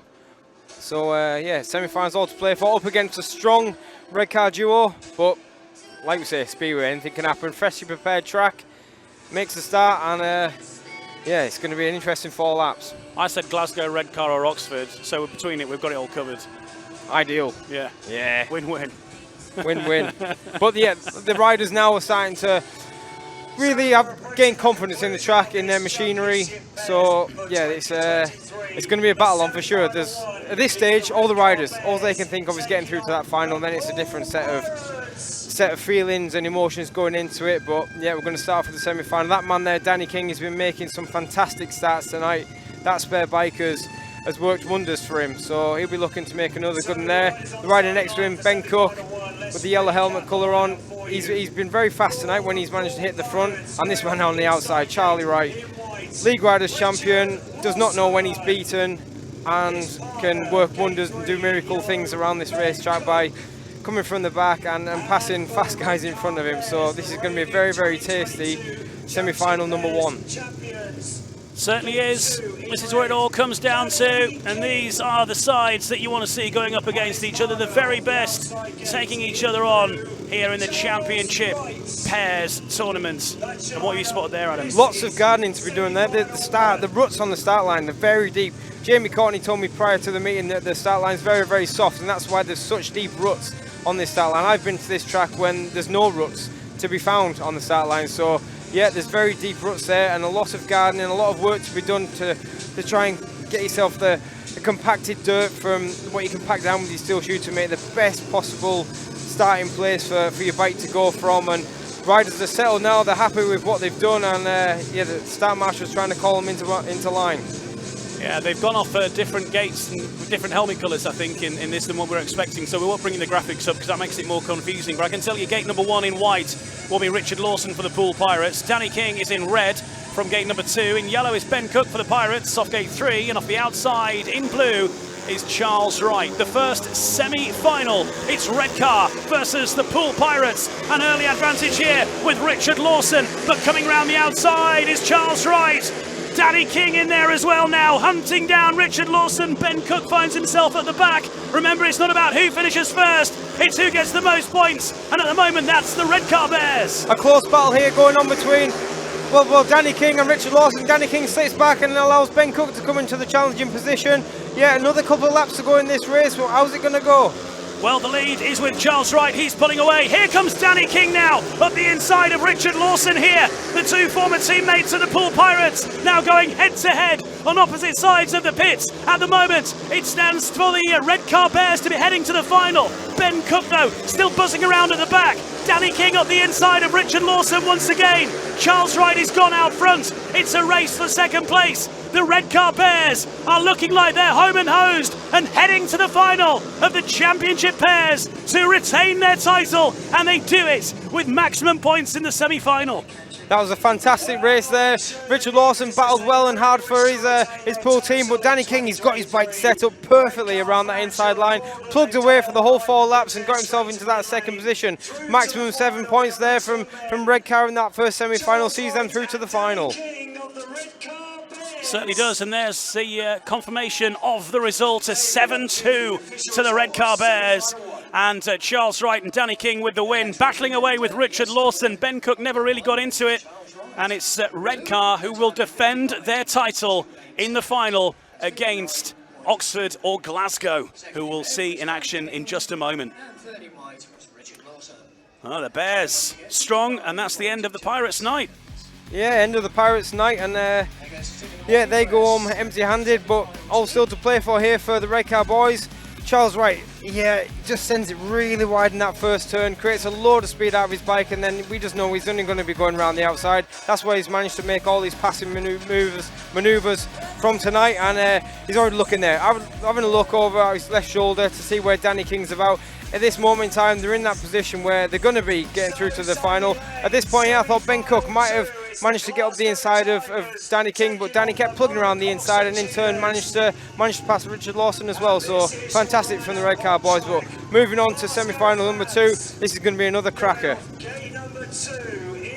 Certainly is. And here is your lineup of the second semi-final, with the Speedway star out of the inside gate number 1 for the home side here, the host side, the Oxford Cheaters, is Sam Masters. Gate number 2 in white is Chris Harris. Off gate 3 in blue is Louis Kerr. Benjamin Basso in yellow from gate number 4. So it's Oxford versus the Glasgow Tigers. The two sides haven't met in any of the qualifying heats so far. And certainly the two sides to be beating in the first qualifying heats and so on. Once again, lots of gardening going on at the start line to find that perfect rut to launch yourself from. Sam Masters working frantically there from gate 1. He's really packing in that start line. Can he make a ripper of a start from that one? He'd be looking to. He's completely changed where he's going from there and gone from a completely different place. I said Oxford and Glasgow hadn't met so far. They have. It's it wasn't that way at all, was it? The Glasgow Tigers beat the Oxford Cheaters in Heat 10. Chris Harris did the business there, along with Benjamin Basso in second and third. Louis Kerr blasted out front. Here we go with the second semi, and here we are into the first turn. Coming around the outside is Benjamin Basso for the Glasgow Tigers. We've seen that run done a few times here. The lead, though, is with Sam Masters out front. Benjamin Basso gets himself into a tangle. He goes right up to the boards. Chris Harris takes a look over his shoulder and realises that Basso's back in the game again here. And now they're trying to box out Louis Kerr. It's all about Chris Harris here. Can he team ride? His partner is getting so close there. The riders are really funneling in, go to the corner. Chris Harris is in second place, but he's looking for his teammate. Can he hold off the challenges from Louis Kerr in fourth? Benjamin Basso gets himself back in the mix here over Louis Kerr. Bomber now sees that Basso is in front of him. Bomber guarding that run of Louis Kerr, blocking him out of it here. And now the Glasgow Tigers trying to team ride Louis Kerr out of this. This would be enough to send the Glasgow Tigers through to the final. Sam Masters is out front looking for his partner, but he's blocked off by the two Glasgow Tigers. Masterclass in team riding there from Chris Harris and Benjamin Basso. And the Glasgow Tigers go through to the grand final to face the Redcar Bears. Wow, what a race. And that was all about pairs, all about team riding. Chris Harris did that perfectly well. Even though Sam Masters, he went off out in front, he did try and slow up during the race to allow Louis Kerr to come involved within the race, but wasn't enough, and Louis was at the back, and that's how it stayed. But fantastic there from Chris Harris to help his teammate get through into that into the second place, and the Tigers go through. The Tigers do indeed go through, and what a ride by Chris Harris to help get his teammate back into things right at the end there. Sam Masters with the win, Chris Harris second, Benjamin Basso third, and Louis Kerr fourth. It's the end of Oxford's night, but Glasgow march through to the grand final. It's Glasgow and Redcar, and one of them will be the championship pairs winners. But good battle here. Yeah, good battle. Really good battle. Sam Masters makes a brilliant start off of gate one, holds it right tight around the inside and all that fresh dirt. Ben Bassel, as the ride of his life here, he was hanging onto the machine. He's two-wheeling going into the corner there. It lifts, then it goes. His wheels are just skimming the bottom of that air fence. Holds the thing flat out and manages to regain his position. I thought he was going to run into the back of Chris Harris there. Fantastic bike control. That allows Louis Kerr through, but now Chris Harris, he knows that Ben Basso isn't on his outside. He's not in that point scoring position. Puts it right around the inside and slows up the race to allow Ben Basso to get back alongside him and get them points needed to get. Wow, Ben Basso so close there to Chris Harris's back wheel. That was real fine, intricate stuff there. Basso rode superbly well. Look how slow Sam Masters was going there to try and slow the race up to allow Louis Kerr to get also back involved in the race. This was a hell of a battle, Ian. Absolutely was, wasn't it? And really from here, you can see Sam Masters taking a look over his shoulder, I think, at some point, and he sort of sees that Louis Kerr is at the wrong side of that Glasgow wall there, and no way back for Louis Kerr. And Louis has been one of the fastest riders of the night, you'd fancy here. Not as fast as Chris Harris, because he's, of course, broken the track record, but over the course of things, he's been getting out front and been hard to touch. But the end of the road for the Oxford Cheetahs, but for the Redcar Bears, and there's Charles Wright, and he's already had some, I think it's Charles Wright almost moving into some dance moves there to a bit of Tom Jones, I think. I just sort of detected that. He's getting into the old Jones, you can see. A bit of Delilah, that's what motivates. But Charles Wright winning the Championship League Riders' Championship on Sunday. Can the Redcar Bears get a second trophy in their cabinet for 2023? Certainly possible with Danny King and Charles Wright, who have had, what, 4 7-2s from their 5 heats today. Yeah, they've been impressive, haven't they? As have the Glasgow Tigers. They've also been equally impressive. That semi-final ride there from Chris Harris, just to slow the race up. Ben Basso also, his bike control. It looked like the bike was washing out from underneath him, but he managed to keep on the throttle, keep that wheel generating speed and momentum going forward. And yeah, he kept passing, going into positions, losing the position, back into it. Chris Harris then just slowing the race up. That was fantastic. This is going to be one hell of a final, but it's going to be all down to how the pair ride as a pair and go on to win this meeting. Yeah, I've just seen Danny King putting the red helmet colour on there, as you can see. So obviously Redcar taking those colours, and the Glasgow Tigers will be taking white and yellow, I think. We've just been passed on in our booth by Darcy Ward and Ryan Douglas. They're heading off to maybe grab an early drink. Oh, of course, yeah. I'm sure they are. Yeah, Glasgow have won the toss and they've taken gates 2 and 4 for the grand final. So that's why we've got riders now looking at the track and getting themselves ready. Interesting to find out which rider takes which gate position. Yeah, well, who's going to feel strongest going from that outside position and the inside position? Well, Benjamin Basso went off the outside last time, didn't he? I think. And Danny King's been working really well around that inside line. But he's also worked well from the outside himself as Danny King. Obviously not going to be going from gate 4 because he's got 1 and 3, but he's done that cut across a few times, hasn't he? And we're just waiting for the riders to come out on the track now for the big grand final here at Oxford. And thanks for joining us wherever you're watching from, whether you're in the UK, elsewhere around the world, or whether you're in Cardiff, ready for the Grand Prix tomorrow. Plenty of people from here will be heading down there later on tonight. It's just been talked to by Carl Howarth on his way back to the changing rooms, and he's putting his money on for a Glasgow win. I put my money on a Glasgow win when I panicked when I was speaking to Peter Vincent. I was like, I fancy Glasgow tonight. Should have gone with my inner hunch, shouldn't I? Well, just under a minute of the race, we'll find out. Indeed. But Redcar, we're going to want to hang on to that title, aren't That's it, and it's something that they're very proud of. They've never won it before until last year. Getting through to the final, this close once again, and especially with the form that they've shown throughout the evening, being beaten only the once, and it was actually the Redcar. It was actually Glasgow Redcar where they dropped points. Yep. Glasgow are the only team to have taken points off Redcar tonight in the qualifying heats. And that was a humdinger of a race, wasn't it?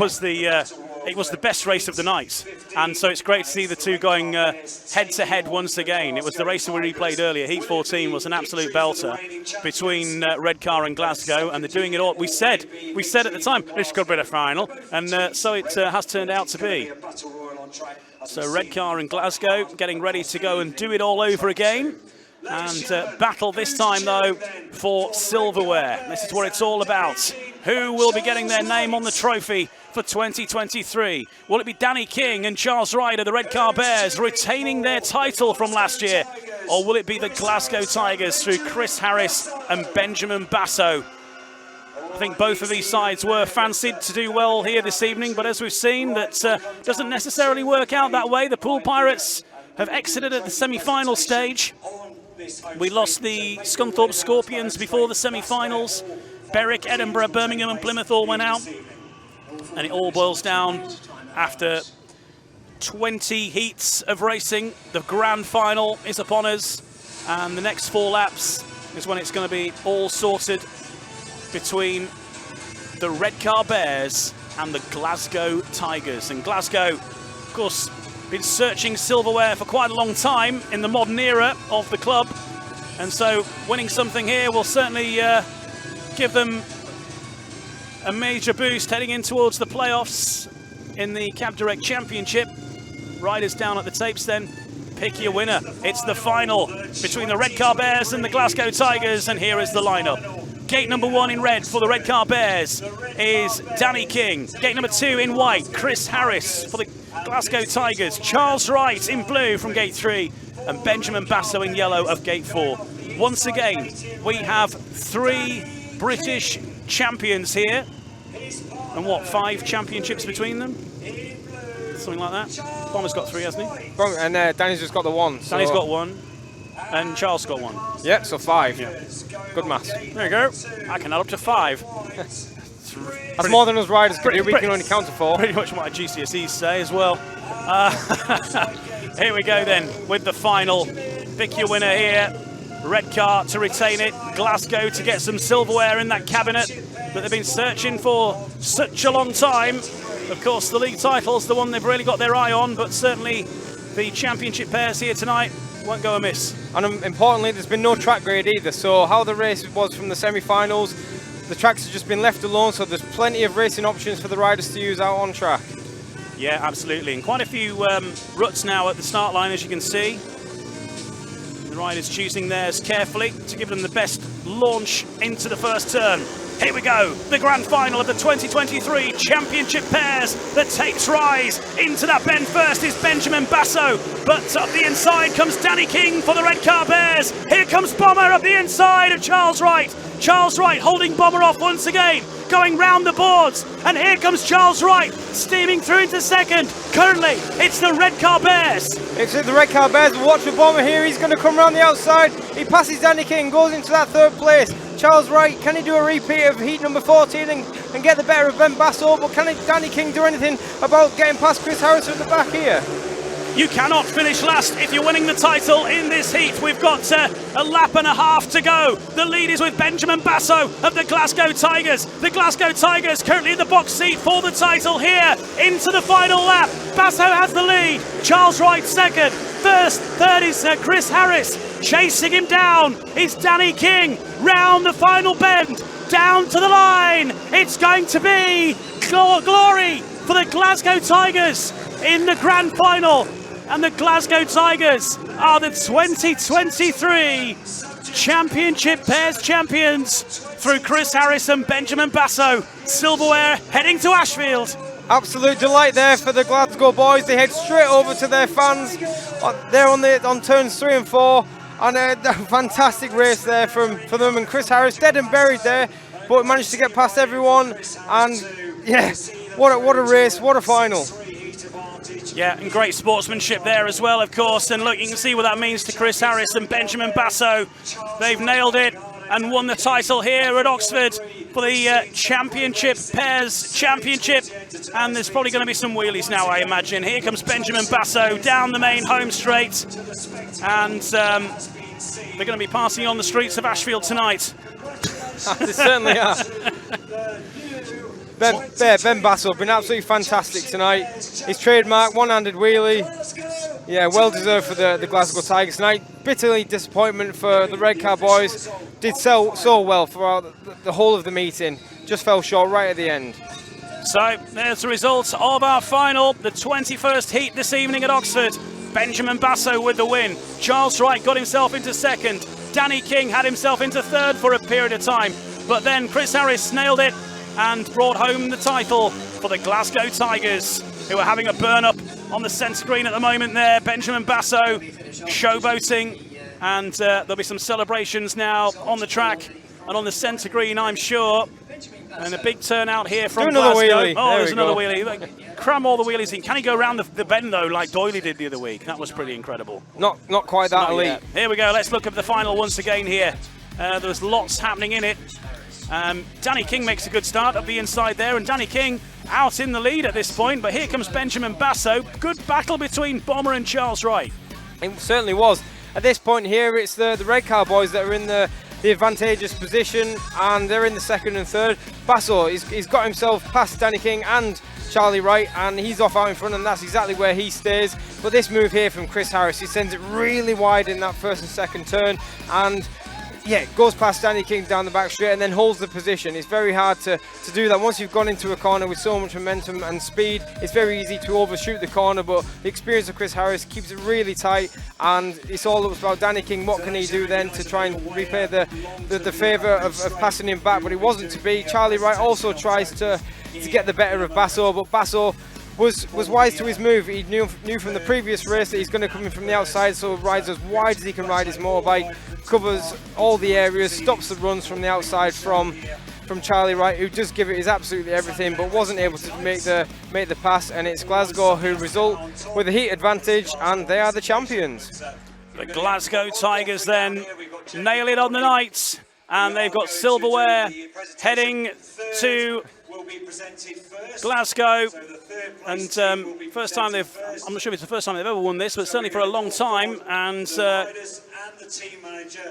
unfortunately for the Redcar fans, they came so close to retaining that title, but not quite on the occasion this evening. But certainly we've had some good action here at Oxford, despite a few early problems on the track, but getting to grips with it in the end. Oxford taking their runners-up medals here through Rob Godfrey there, and Peter Schrock, Louis Kerr and Sam Masters. We are blessed to be right under a speaker, so we'll hear the result of this interview, I suspect, fairly easily.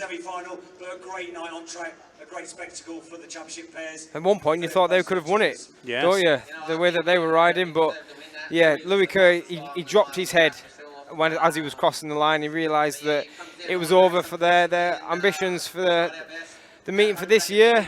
Massive shame, but they give it their all, and it's just fantastic that we've managed to get a meeting on here tonight. The track was iffy to start with, but the work was carried out, created a brilliant racetrack, and yeah, we've come to a conclusion at the end when really we might not have had any racing at all had riders maybe have had their way. So yeah, and there's been one or two tumbles, but we've had no major incidents or anything like that as well. Everybody seems to be. I know that Charles Wright's got a broken finger, but he started off the night with that, and got broken hearts now. They got that, but everybody's heading home in one piece, or heading to Cardiff at least. In one piece and in their own van. ladies and gentlemen, third place tonight goes to the Monarch Oxford Cheetahs. So Oxford runners-up, finishing third. 2023 Championship pairs, they were the reigning champions of last year. Now we're going to hear from the runners-up, the Redcar Bears, who battled all the way. Danny King and Gavin Parr. But they've got to take something from that meeting tonight. It's gone, you know, as well as, apart from winning it, you know, they've had a fantastic night and being pretty much unbeaten. The only team to beat them were Glasgow. Yes, they were. So that's, yeah, deservedly so. While Glasgow are the victors. Danny King just taking his trophies there. Yeah, Gavin Parr and the rest of Jamie Swales, all the Redcar promotion, got to be happy with at least getting through the final. It just shows the efforts that they're putting and the team that they're building, the heat leaders that they're forming at the club have done really well, and yeah, they've got themselves a trophy, so it's not all doom and gloom, is it? No, let's see what Danny King can say here. Which is a shame, but it's been a long night. You know, we both had a few gremlins, and to get into the final was great. It's just hard to push on. Unfortunately, Gavin, champions last year, running up this year, so you're very competitive at this level of players action. Equally so, it is tactical players that very much in semi-finals of who comes out top, not necessarily the winner of the race. Yeah, that's right. You basically you just don't have a last place. I think we did in the final. Okay, we can't really hear what's happening there, but. Gavin Parr basically saying that, you know, look at the draw, really, how it goes, and sometimes it doesn't work out your way, but they've had a good night tonight on the whole, and disappointed to not win, but they've been beaten fair and square by Glasgow on both occasions that they've met. Yeah, and you just said about it's not running that last place, making sure you avoid finishing that last position. He said, unfortunately, they have done it, and in the worst possible race to have done it in the final. So, yeah, these things happen, but, yeah, the triumphs go to Glasgow. They really battled hard right from the kick-off of this meeting. They attacked the track well, didn't complain, didn't moan or anything, and you see, getting a piggyback is Chris Harris there from Ben Basso. They'll be absolutely delighted with that, and rightly so. They've worked really hard, and they've become a great pairing for their side. Yeah, they have, and you fancy as well with Glasgow, with the additions they've made to their side, notably bringing in Vadim Tarasenko, who I believe we'll see make his debut on BSN next Friday at Ashfield against Oxford. I mean, that's going to be a big clash in itself, but Glasgow seems to be getting stronger just at the right time. You know, we look at sides, how their early form is, and people say, oh, they're going to storm it, but we've seen it so many times with so many clubs where it's not about how you start, it's how you finish. Yeah, it's a marathon, not a sprint, isn't it? And yeah, Speedway is one of them sports where you're very fortunate to be able to make the changes at crucial times, really. So Glasgow have done just that, bringing in Tarasenko, massive signing. And yeah, he could be the difference between picking up trophies and not, but all the other teams that are vying for them playoff spots, they'll be wanting to upset them as well and say that Glasgow, you've tried hard, but not yet. You can stick with the pairs win, and that'll be that. Is that with your Pool Pirates hat on? That's with my Pool Pirates hat on, of course. Yeah, and there we see the Glasgow boys. Peter Fasena there, who has been the man behind the operation. They've made huge investment, not only in the side, but in the stadium. That's going to continue as well. The football club moving out, they're developing the stadium to have training facilities in there too. And here's Peter Fasena having his say, saying he's absolutely delighted and rightly so. And avoiding running lasts, not running lasts, and that's what they managed to do all night. And so here we go. It's time for the trophy presentation. Your 2023 Championship Pairs champions are the Glasgow Tigers.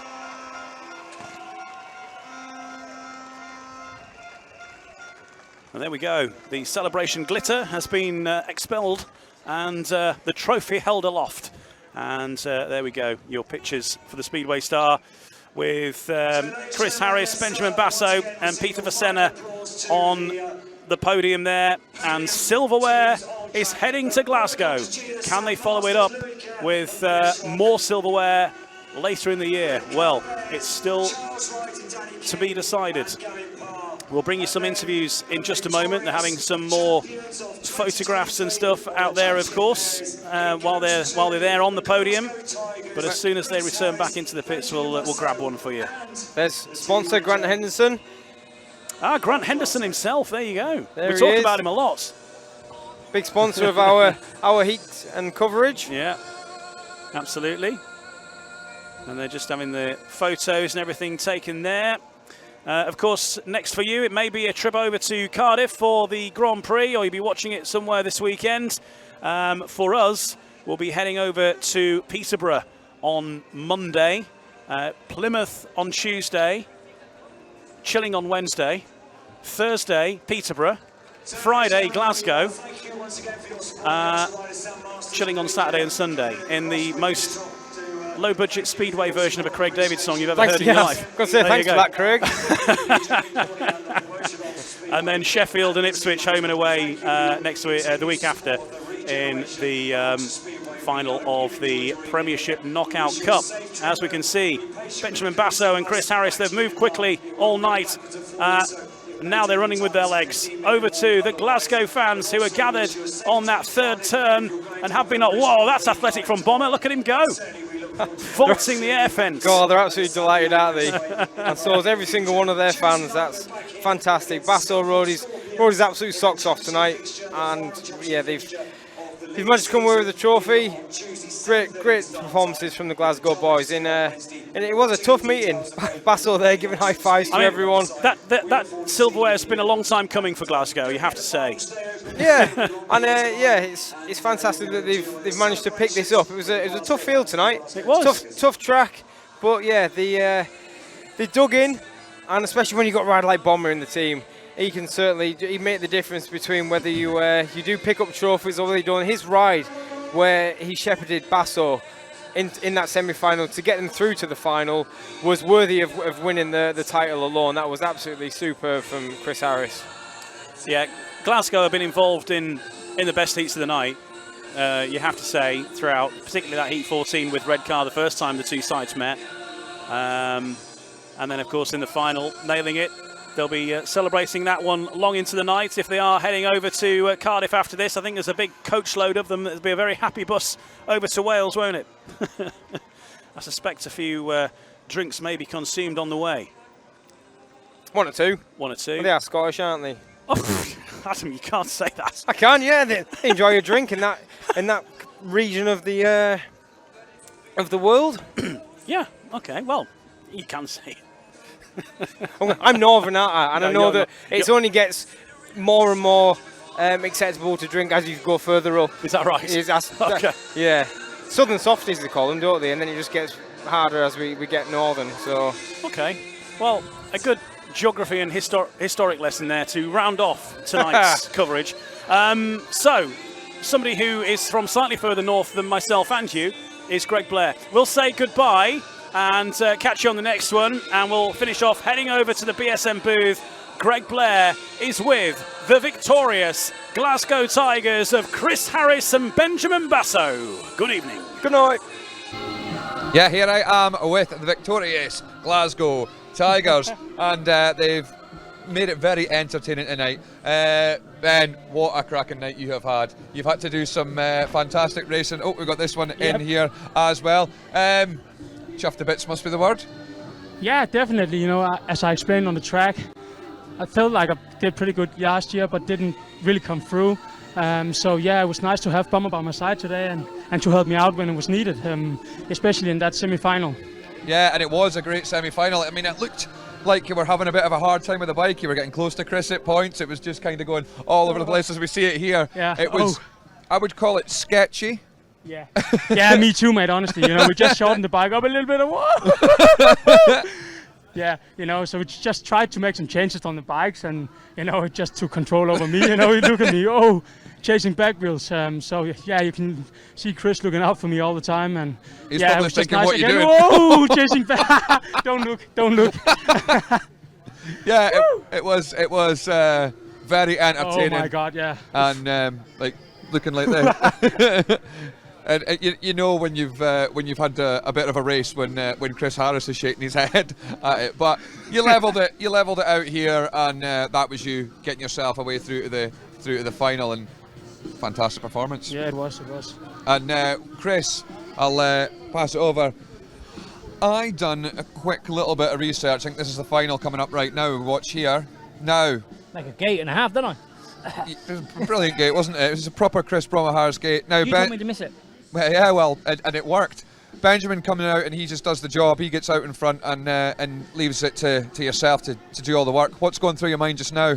Well, to be fair, I didn't know what to do. And then when I seen Danny and Charles sort of hit, it sort of stopped Danny's momentum and gave me that little bit of run on the outside. If I head for that dirt and just tried to get over Danny, and I knew if I just got that third place, then and I could keep it, and Ben could keep doing what he's doing. We sort of had it in the bag, but yeah, when you've got a hard charge like Danny behind, it's hard. You can't give up on your morals there. No, because he did keep you honest all the way through it, and I mean you've got to watch with this pairs event. Charlie's buzzing all over the back of Ben, and then if he gets by him and then Danny gets through to you, that's it, job done. You know, Redcar would have taken the victory, but you kept it going, you done the right thing, and the celebrations at the end were probably the best celebrations that we've seen in a long time. And just like I was saying, I've had a quick little bit of research look. This is your first pairs title at this level, isn't it? In this level, yeah, I've won it twice in the Premiership Old Elite League, but yeah, never at this level. So yeah, it's nice to put that on the mantelpiece now, and that's one down and a few more to go, I hope. But and you're getting old, aren't you? Exactly. He just said he's getting a little bit old. Tried to slow it down for him though. Still, you did that. But fantastic, and you'll be hoping to get some more silverware for Glasgow later on in the season as well. Yeah, well, we've got the playoffs we want to win now, so that's the main thing that we concentrate on now, and yeah, we'll see what happens. But yeah, big hello to the wife and the kids. There you go. And the commentators were asking, will the Scottish boys, you know, you're riding in Scotland, will he be going out and having a few pints? No. Is that a lie? I might have one or two in the van and then off to Cardiff, so. Fair enough. I would. I'm off the south of France for the long track tomorrow, so. Oh, so you can't. Missing Cardiff. A few Cokes on the way down, I suppose. Oh, well, for Coca-Cola, yeah. Yeah. Yep, there we go. So, perfect, lads. I'll tell you what, I'll let you crack on, and you can take your trophies. Well, there we have it. The victorious Glasgow Tigers wrapping up this pairs meeting. It has had a bit of everything in it. We've had drama, we've had some great racing, we've had people doing all weird sort of manner of things. But that is it for tonight at Oxford. And I hope you're all having a great night. If you're heading to Cardiff tomorrow, might see you there. If you're sitting watching the telly, I hope you're getting a good takeaway, chilling out and enjoying it. But whatever you're doing this weekend, have a great weekend, and we will see you here on Monday. Peterborough, Sheffield is the next meeting we'll be having. So we'll catch you then. But from me and everyone else, good night.